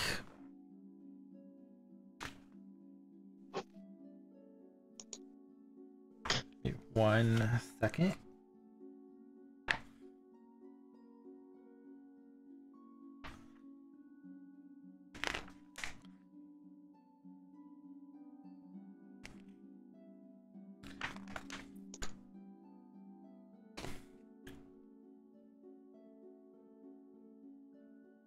Out in the river, you see what appears to be a flat-bottomed barge. Ooh. 5 figures appear to be pushing the barge through the region. Also, you all get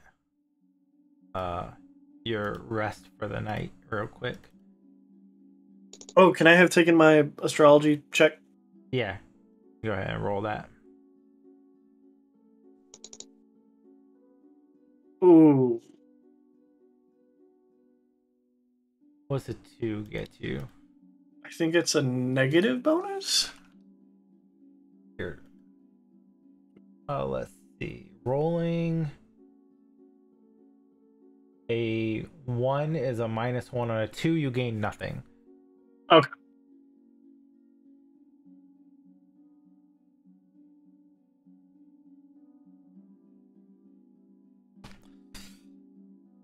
These 5 figures are their faces and bodies covered in brown and blue cloaks.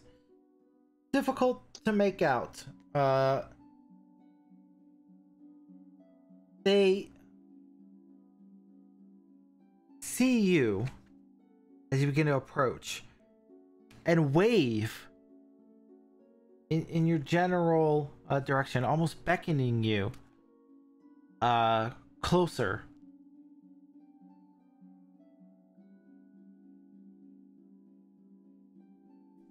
Do they seem hostile, or like trying to trick us, or How like wide is the river here? Like, would you think? It's fairly wide at this point in time. Close to 50 to 60 feet across. Okay.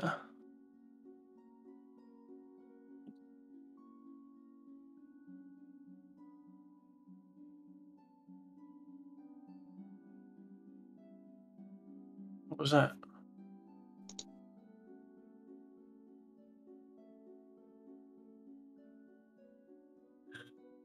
So Teddy's probably gonna move a little closer.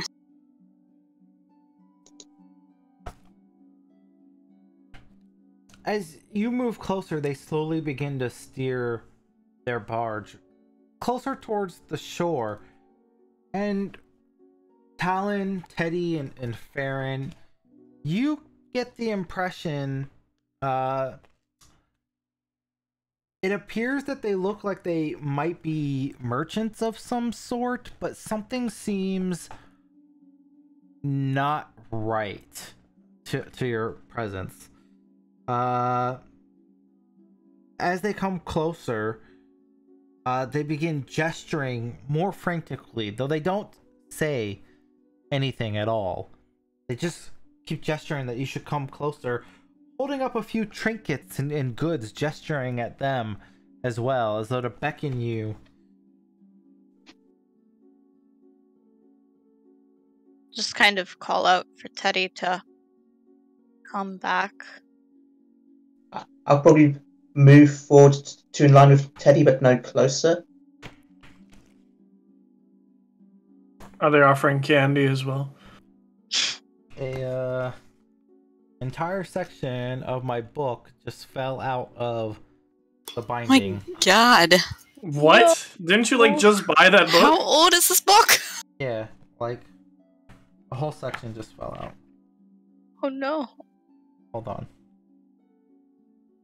That has never happened on any book I've ever bought from Paizo before.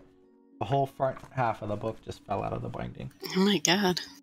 I see. Jeez. Seems like someone needs a replacement. I apologize for that.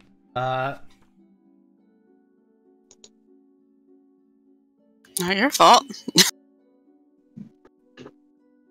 Teddy calls out to them. Hello? Can I use detect magic? Yeah, you can use detect magic. Do I I You think see detect magic anything? is a 30-foot range. Is it? Fuck it, I'll get in 30 feet. Yeah. I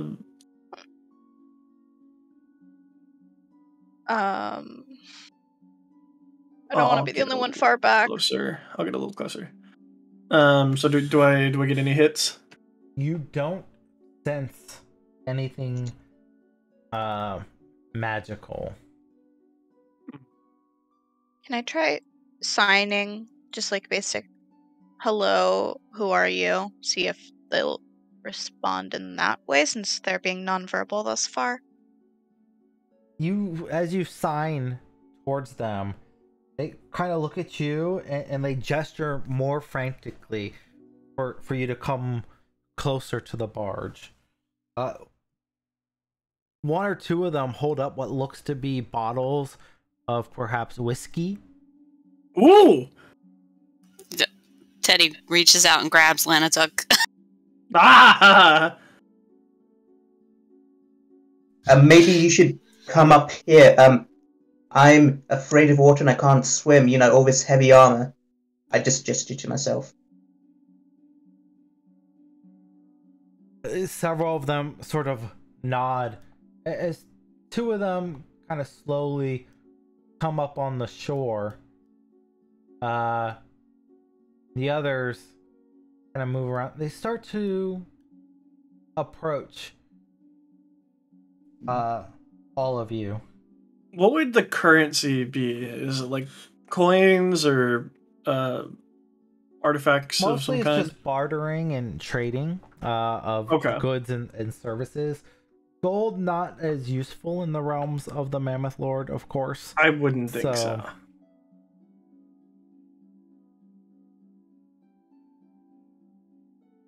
Lanatuk will take a keen interest in those whiskey bottles.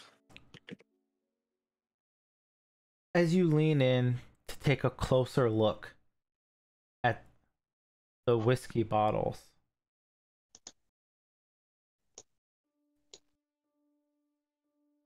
they begin to cock their arms back as though to throw them at you.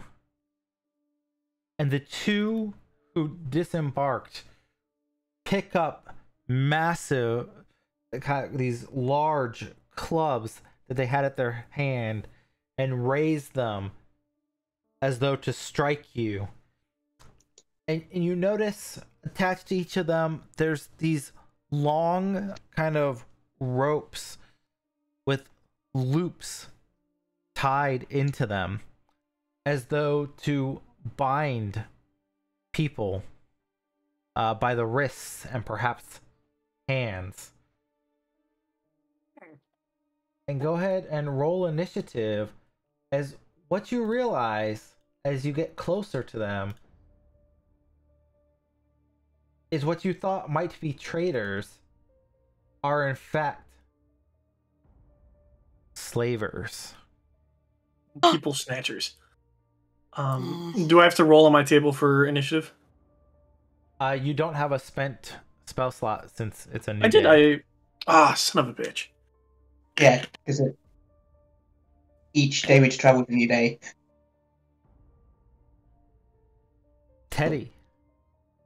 So we know that these are slavers and they're trying to take us, right? For sure. 100%. Gotcha.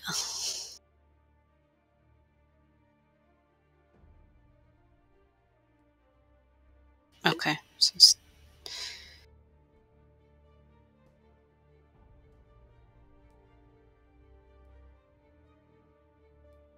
she's gonna draw her chakram. And he's got chakrams? Yes. And she's gonna pitch it. She's gonna use her new ability.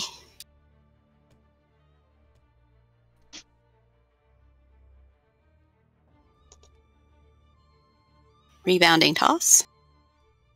All right. So she's gonna hit the one in front of her first and hit the one next to them. All right, go ahead and make a strike at the one in front of you. Whoa. What was that? Are we changing the subject from the battle? I know it's anonymous. I just want to... I'm not sure what we're changing the subject from. Don't know. I just drew my chakram, so I don't know if that did whatever that is.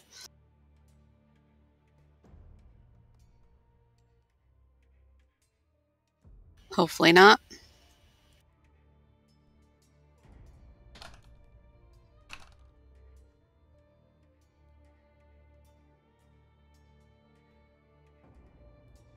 Okay, you can continue to carry on against these brigands. Okay.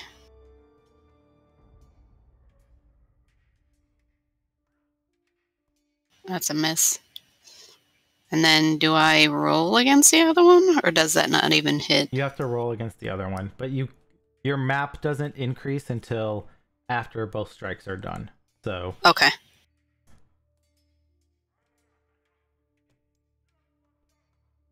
So it hits the second one? yeah, it will hit the second one.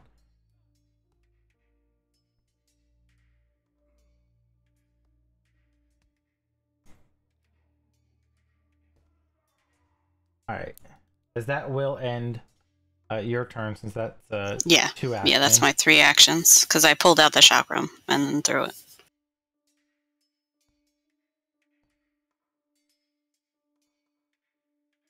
This one will swing its great club at Lanatuck and miss. Damn. And then it'll step to the side and attempt to swing one more time. Holy Also shit. missing.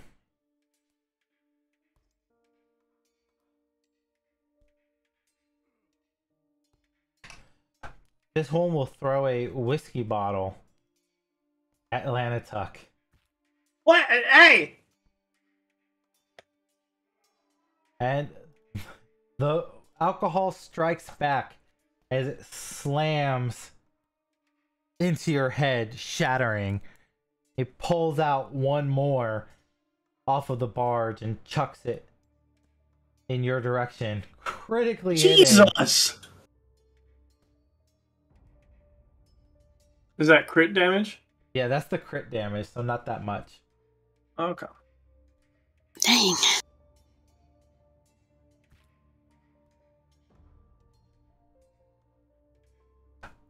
And this one will throw a bottle at Teddy.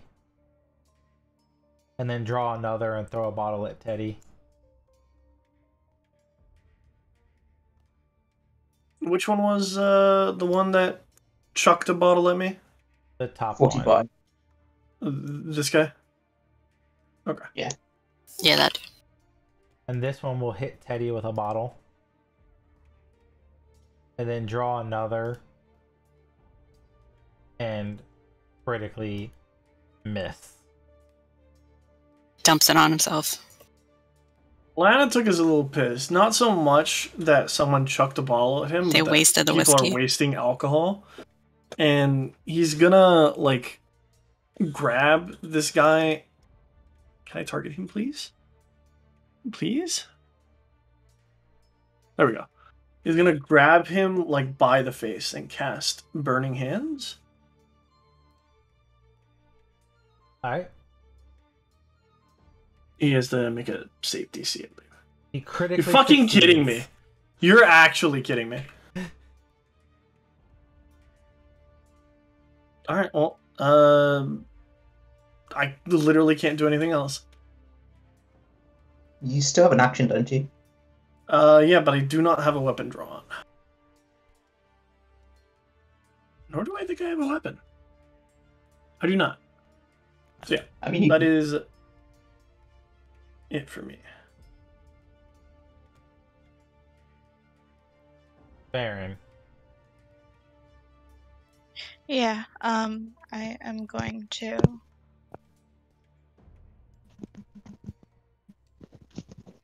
or I'll use it to get to there, and I'll just strike twice with my dagger. Or not my dagger, with my rapier.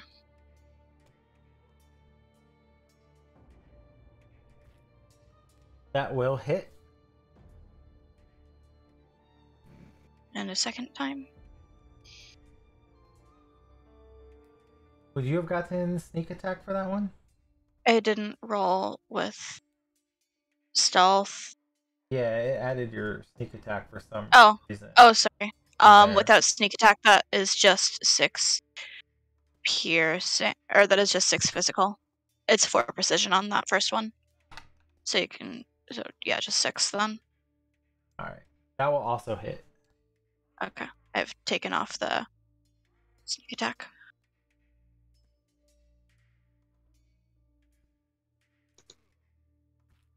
Alright, and that'll be your turn, right? Yep. This one steps forward. And then attacks Lanatuk.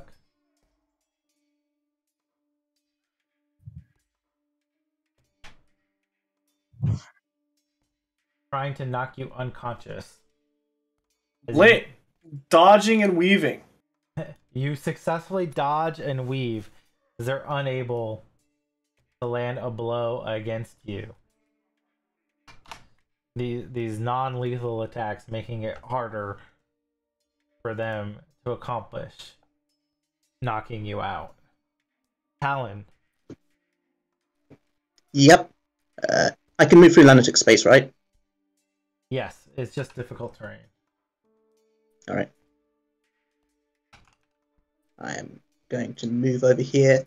And I'm also going to shout at Lanatic saying, "Get back, you're not looking good." And then I'm going to rage.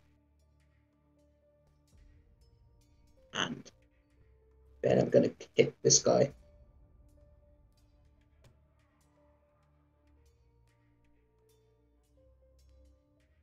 That is a crit.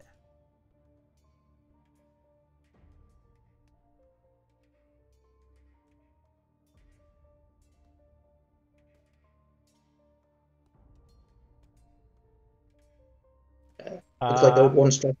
As you return back to your 1 strike, 1 kill, you lay the brigand down with a single solitary blow. I like to think he's standing in like a puddle of whiskey from all like the front bottles, and it just ignites because I've like put my fiery rage on. Alright. And that's all my actions.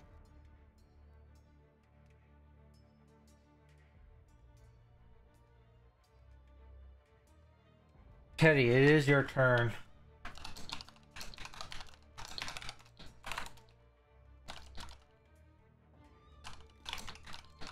She's gonna move there. And she's pretty ticked off, so she's going to use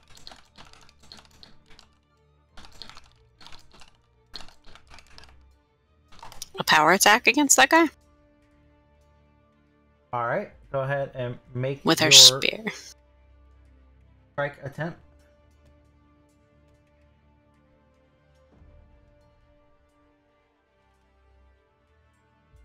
At 18 will hit. Okay. And this So we do- doubles my damage die? Yes. So go ahead and do one more d8 there.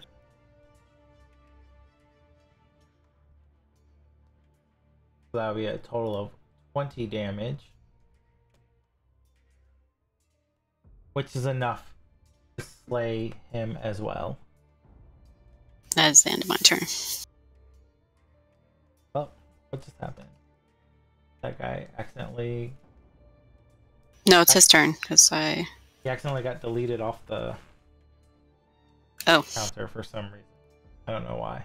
But they all go together. So he grabs a bottle, chucks it at Lanatuck. Wow. Jeez. And I'm down. How do I delete the cones? That will only knock you unconscious. Not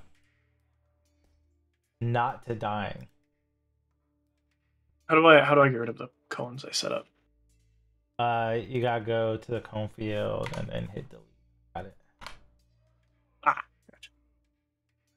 He grabs another bottle. He chucks it at Talon.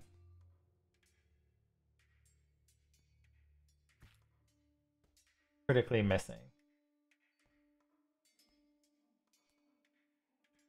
As I just gotta add him back on the tracker. And now this guy will go.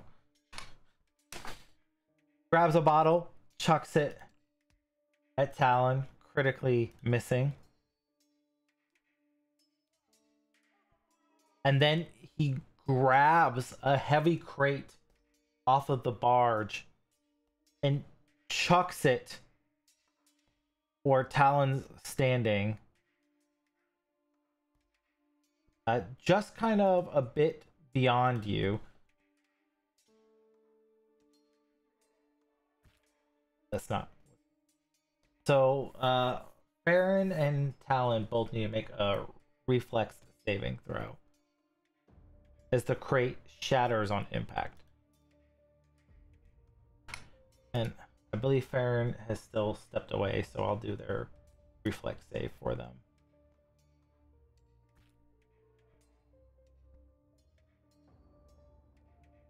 They pass.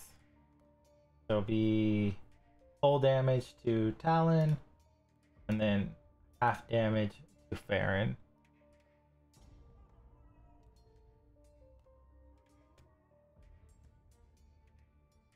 And then this guy will grab a bottle and then chuck it all the way up at Teddy and missing. And then he grabs another bottle, and that will end his turn.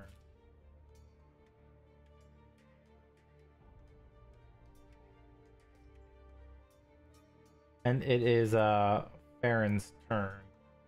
Not sure if they've returned back yet.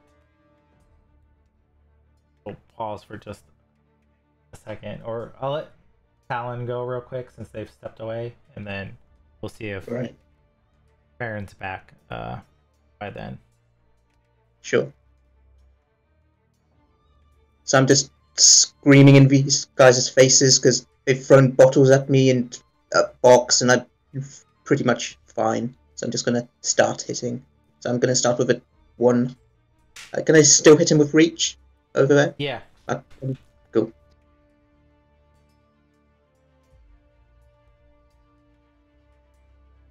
A critical hit will, of course, hit. Oh, guess who's back? One hit, one kill again. When you're not cursed with unluck. from the Fae. It comes back. Man. Yeah. So yeah, I'll go for the one next then. That will hit. Can't break the streak. I will use a hero point to make that a crit, I think. Okay, go ahead, roll crit. Oh god. All right. And in my just enraged state, I'm just going to stare at the final one and just give him a look as if to say, you want to go? And I'm just going to demoralize him. All right, roll your demoralize. He fails. He will be frightened 1.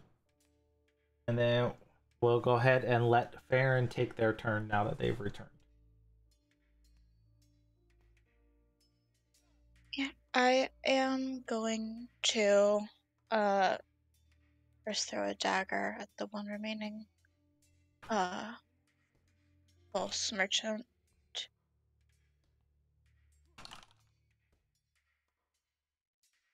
That will hit. And then I'm going to use movement to go up there and then use battle medicine on Lanatuk for one action. Alright, go ahead and roll your treat wounds. Check for your battle medicine. I'm gonna hero point that. Alright, go ahead and roll your 2d8 healing.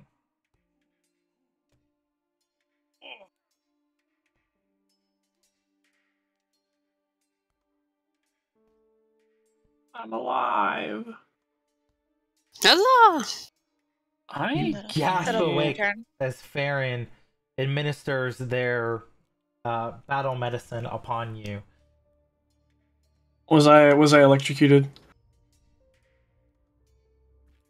Alas, no. Using That is traditional medicinal means. Additional.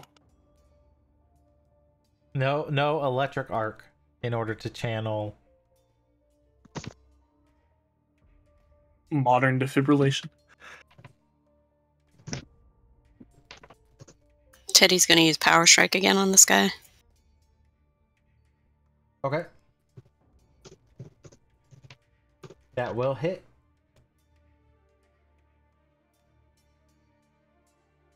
How do I... Oh, okay. Yeah. No, it didn't do it. Oh, did it? Did it do it? Yes. Did. Yes. Yeah. Oh, that's a bad roll. Okay, that's my turn. Yeah, you just rolled very poorly. Lanatuk. Yeah, it was a terrible roll. You are still laying on the ground. Prone.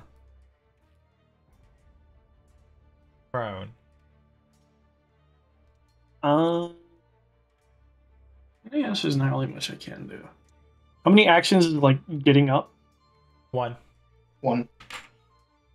Yeah, you have 3 actions. 1 to stand up, and if you had any weapons, they fall to the ground, so you have to pick up your weapon.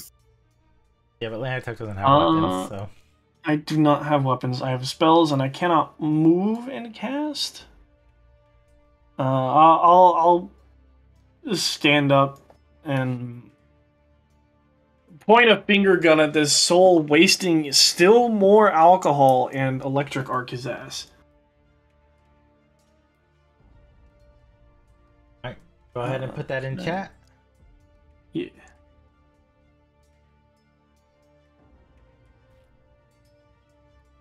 Well, that would be a critical Let's failure, go. but Twitch chat gave me a reroll. What What? are you doing, Twitch chat? So let's re-roll that, and that's a success for half damage. Oh my god, Blue Man. I'm gonna fuck Blue Man. I'm gonna hero point that. That'll make it. What are you trying to do to That'll us? make it a failure, so he'll take full damage.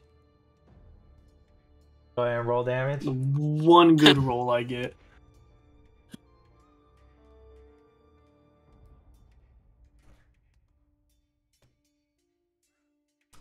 He, seeing everybody falling, turns and attempts to rush and leap to swim away. That will give you an attack of opportunity, Teddy.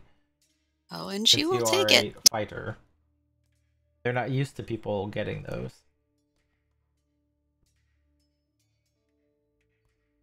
What the fuck?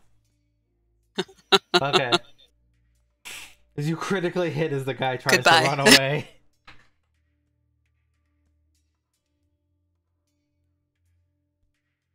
You plunge your spear into the brigand's back. He collapses, falling off into the water below. Teddy's mad. As that will end that encounter.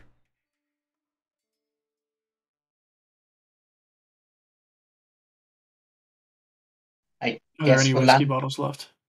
Yeah, I was going to say for Lanatuk's sake, we should probably check if there's any whiskey. So we Yeah, at least can we get- take their pontoon or whatever the hell it is?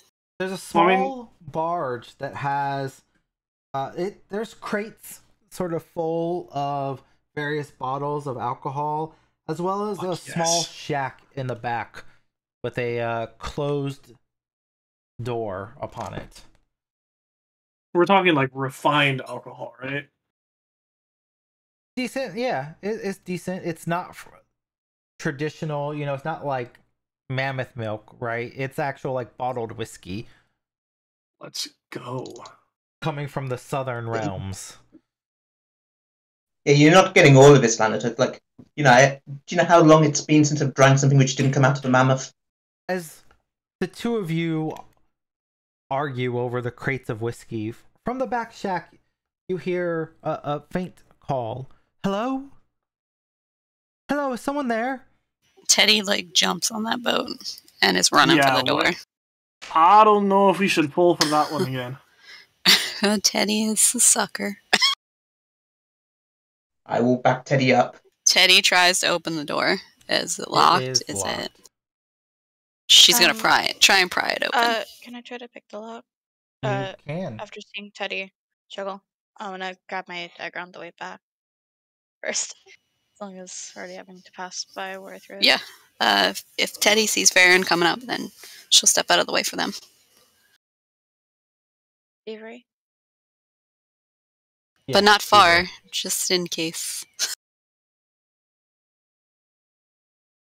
Baron quickly makes short work of the lock, their fingers deft upon the opening. And the door swings open, and inside you see a brightly dressed female halfling. Oh, you're not who I was expecting at all. She got some big ears. Who were you expecting? Well, quite frankly, I was expecting it to be more of those brutes.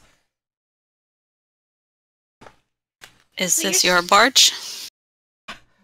No, unfortunately, it's not my barge.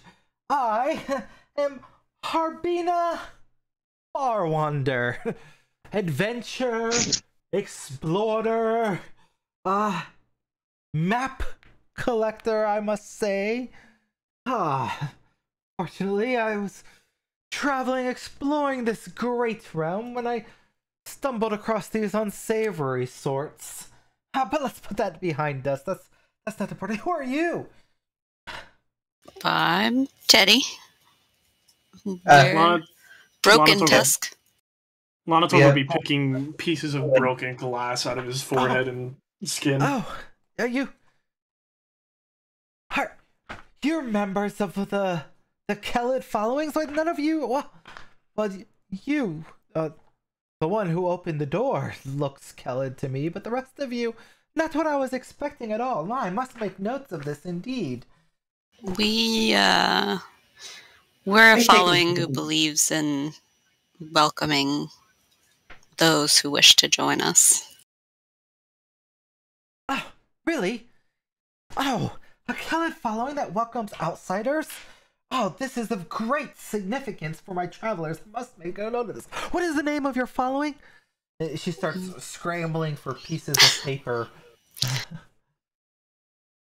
We have a broken tusks. Ah, broken tusk. Yes. And do you often wander across the Gornak Plains? That is what a nomadic clan does. This is our this is our normal path anyway, right? No? Yeah, this is your normal path.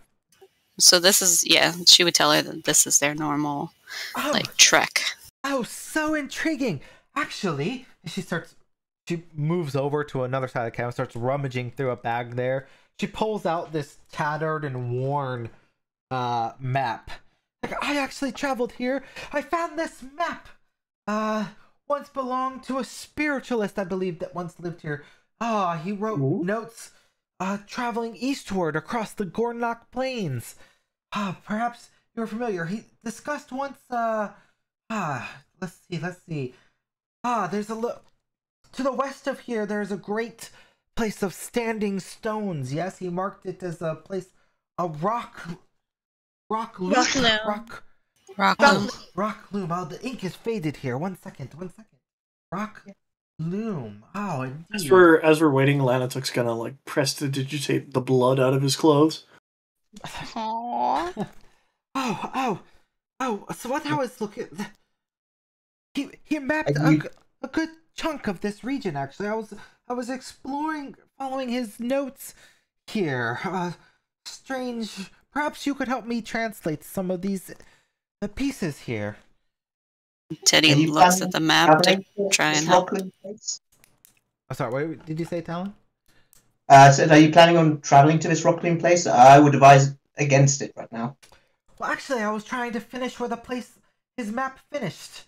Where is it? Mapped finished. It looks like he explored quite a bit of the western and eastern ranges here, marking once there was a cat-shaped cave mouth of some sort, mentioning a tiger. We're headed there. Yeah. We're headed that direction as well.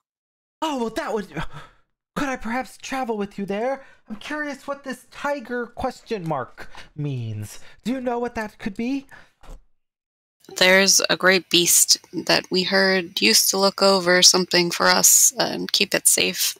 But something disturbed the creature, and now it's mad with anger. And we're going to see if we can quell its anger. Oh, that's quite fascinating, actually. We are rather busy and in dire straits. If you want to join us on the journey, you would have to have something to offer to the following. Your presence would be more than enough. Well, I actually might have something to offer. See, this spiritualist traveled most of the realm here, but the notes on his map ended a place called Gleaming Sun Lake. Perhaps you've heard of it. It's close by from what I understand.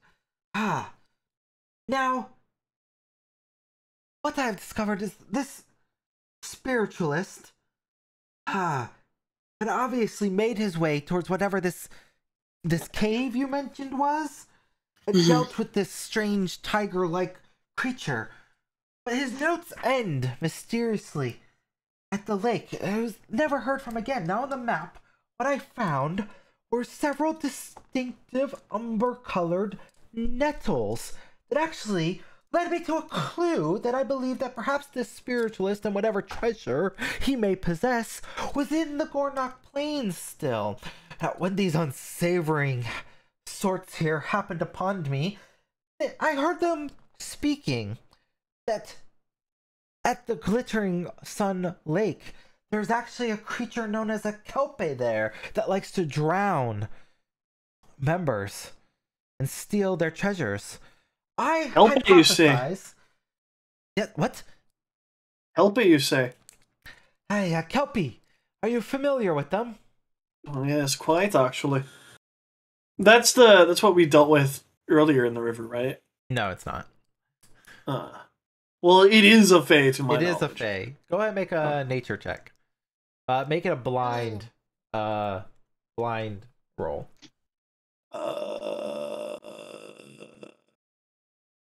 What did this woman say her name was again? Herbina, right?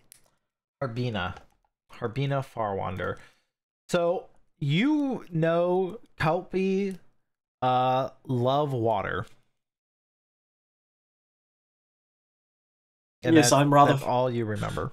I am rather familiar, not quite as much with the water Fae, but Fae are my specialty of research. Perfect.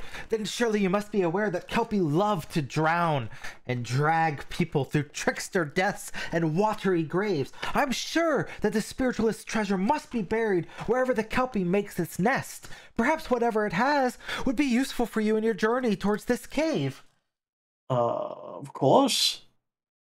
I'm sure that you'd be welcome in our following, and your map might be helpful as well. Do you really mean it?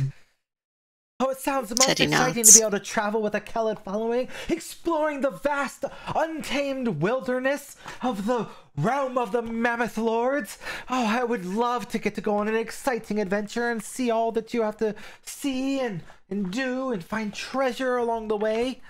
I will tell you, though, that we are being chased by a dangerous Kelid. Well, if there's one thing that I've learned in my travels in the realms of the north, it never hurts to have strength in numbers. Teddy nods and smiles.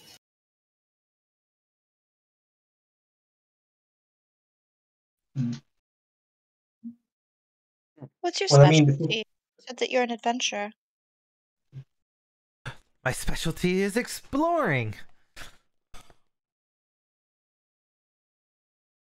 I like you. I think you would get along with my sister. Does she like to explore? She's 9. She has many, many animal friends. Well, it's never too early to stoke the fires and passion of adventure in people's lives, seeking out long-lost treasures and exploring the unknown lands. I think you would get along very well with her. speaking She of has a unknown, dinosaur. Oh, I've yet to encounter a dinosaur. Is it a fierce beast that feasts upon the flesh of others? Or is it a tame herbivore that nuzzles gently upon the grass of the land? Do you have a drawing? An herbivore. Do not have a drawing, but I could describe it to you, and she would. Oh, I can't wait to see such a creature. Ellen, were you about to say something? I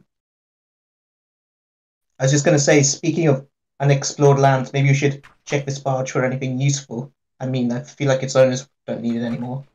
Yeah, we would check over the barge and probably search the bodies. There's not much on the bodies, just those great clubs and a couple bottles of whiskey. And as you search through the barge, you do find scattered about 35 gold pieces. Whoa. And what appears to be a well-crafted snare that is not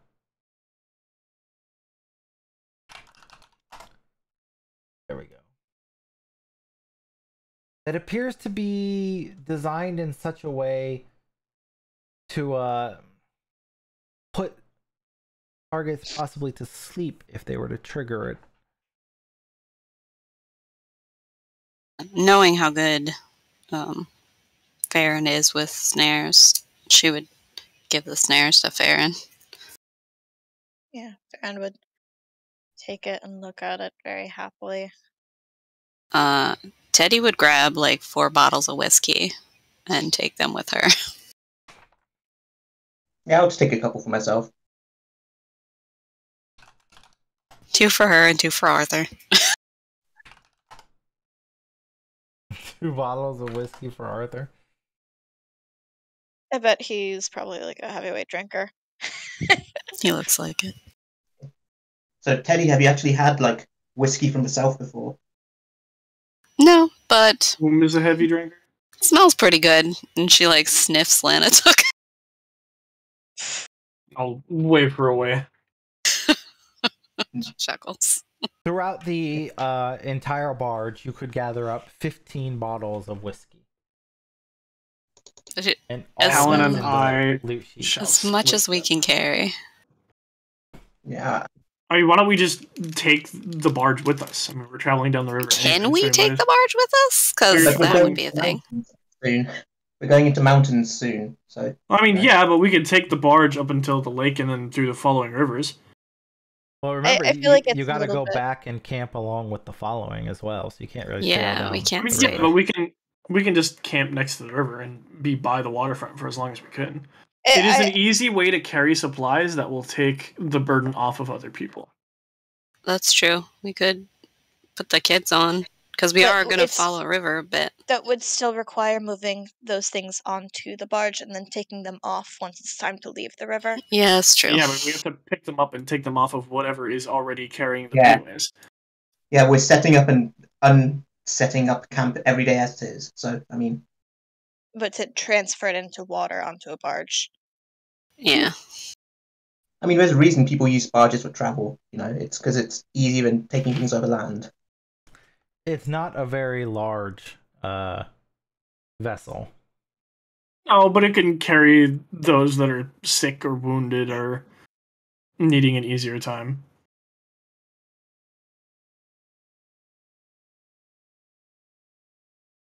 I say we take it. I still think that it's probably not worth it. It doesn't carry much. I say we take it.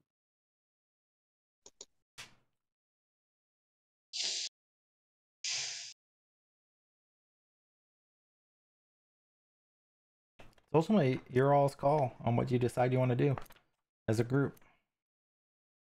I don't know. I haven't taken the barge. We'd have to bring the following here to the water. Yeah, I just don't think that it's worth it for all the effort to move all the We're stuff already down traveling We're by. not even for sure moving all of down all the way to the water. Yeah. And if it's not a very large barge, it could be more traveling that could be spent moving forward instead. And if this Kelpie meets us along the way, there's nothing saying it won't take whoever is on the barge. And it's our job to make sure things are safe. So I don't think we should bring it. There's no way for us to get it out of the water and take it with us. We don't have to. We can just. Can we see the map, Bay? Yeah. I mean, we're already here. We're on a bunch of water. We have water all throughout this area, and this path that we're taking, it can make it a lot easier for people that are sick or wounded that need a break to be able to travel this way. Right, So but I that think way- that the water travels to the lake. I think that's what Bayard said Yeah, at the that would be beginning of traveling. this. Yes, That but, it looks like it would be traveling upstream. Yeah, but yes, usually. you can take barges upstream. It is. but that's more out of our way when we just need to get across to that hill. Yeah, and we're not even for sure camping out along the river every single night. We are for the next 3 nights. We may as well take it. I vote we take the barge. Directly on the river. Well, the river provides a strategic bonus for camping alongside anyways. It means that you can't be attacked readily from a certain direction. Right, but the Kelpie is in the lake. Yeah. One Kelpie. And it And could there's, drown like, whoever 70-ish is of us. by or on that barge. I think a Kelpie would have a very hard time drowning an entire barge of people with a following of 70 people nearby. I don't think we should take the barge. I think the whole point of us scouting is that we deal with things like this Kelpie. We'll have to deal with a Kelpie anyway, barge or no barge, because we have to camp at the Gleaming Lake. Right. If we move our stuff onto the barge, we also risk the stuff floating away if somehow things aren't secured properly. I just think what we have works. What we're doing is working. Yeah, I don't think we should take the barge. I'm just letting you know, guys. Well, we are split 2 and 2 on the vote. How about our newcomer? Do you have any say on this? I mean, if She she has was no trapped idea how you all travel. if she was trapped inside there, maybe that might not be the most settling thing to keep a barge along with. Yeah, I would prefer not to keep the barge. Thanks. Prefer to keep the barge. Thanks. How about we just roll a d20 above 10? Do you want to wrestle for it? 11 plus? No, but I'll play you a game of chance for it. Yeah, roll a d20. 1 to 10 we don't take. 11 plus we take. Okay. I would also like to... We don't take. Great. Let's All move right, on. moving on.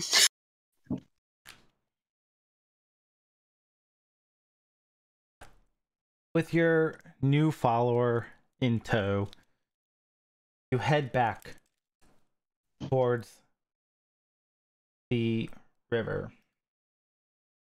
Sorry, away from the river and back towards the following.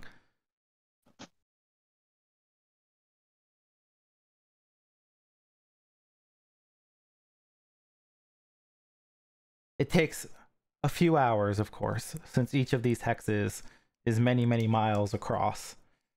This is why it takes several days.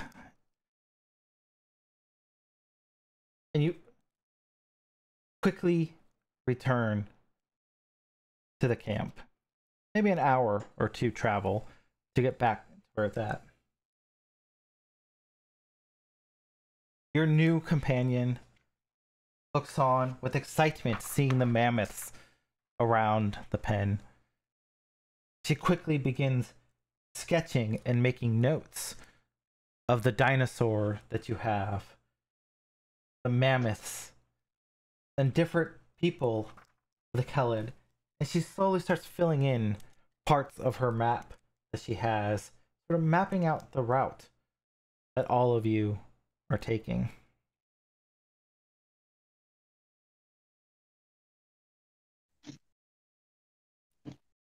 You settle in for the night. As the next day dawns,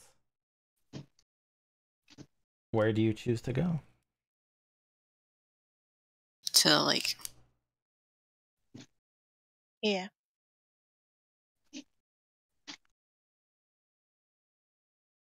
You head towards the gleaming sun lake.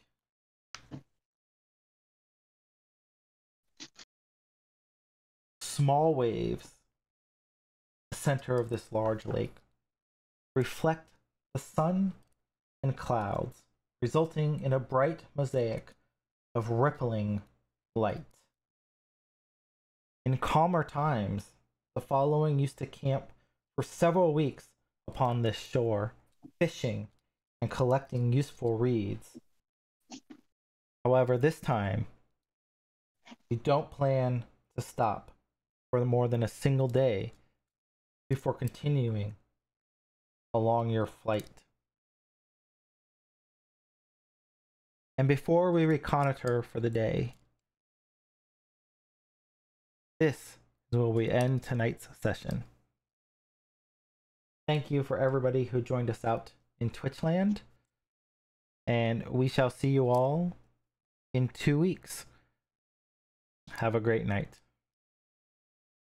thanks, guys. Thank you.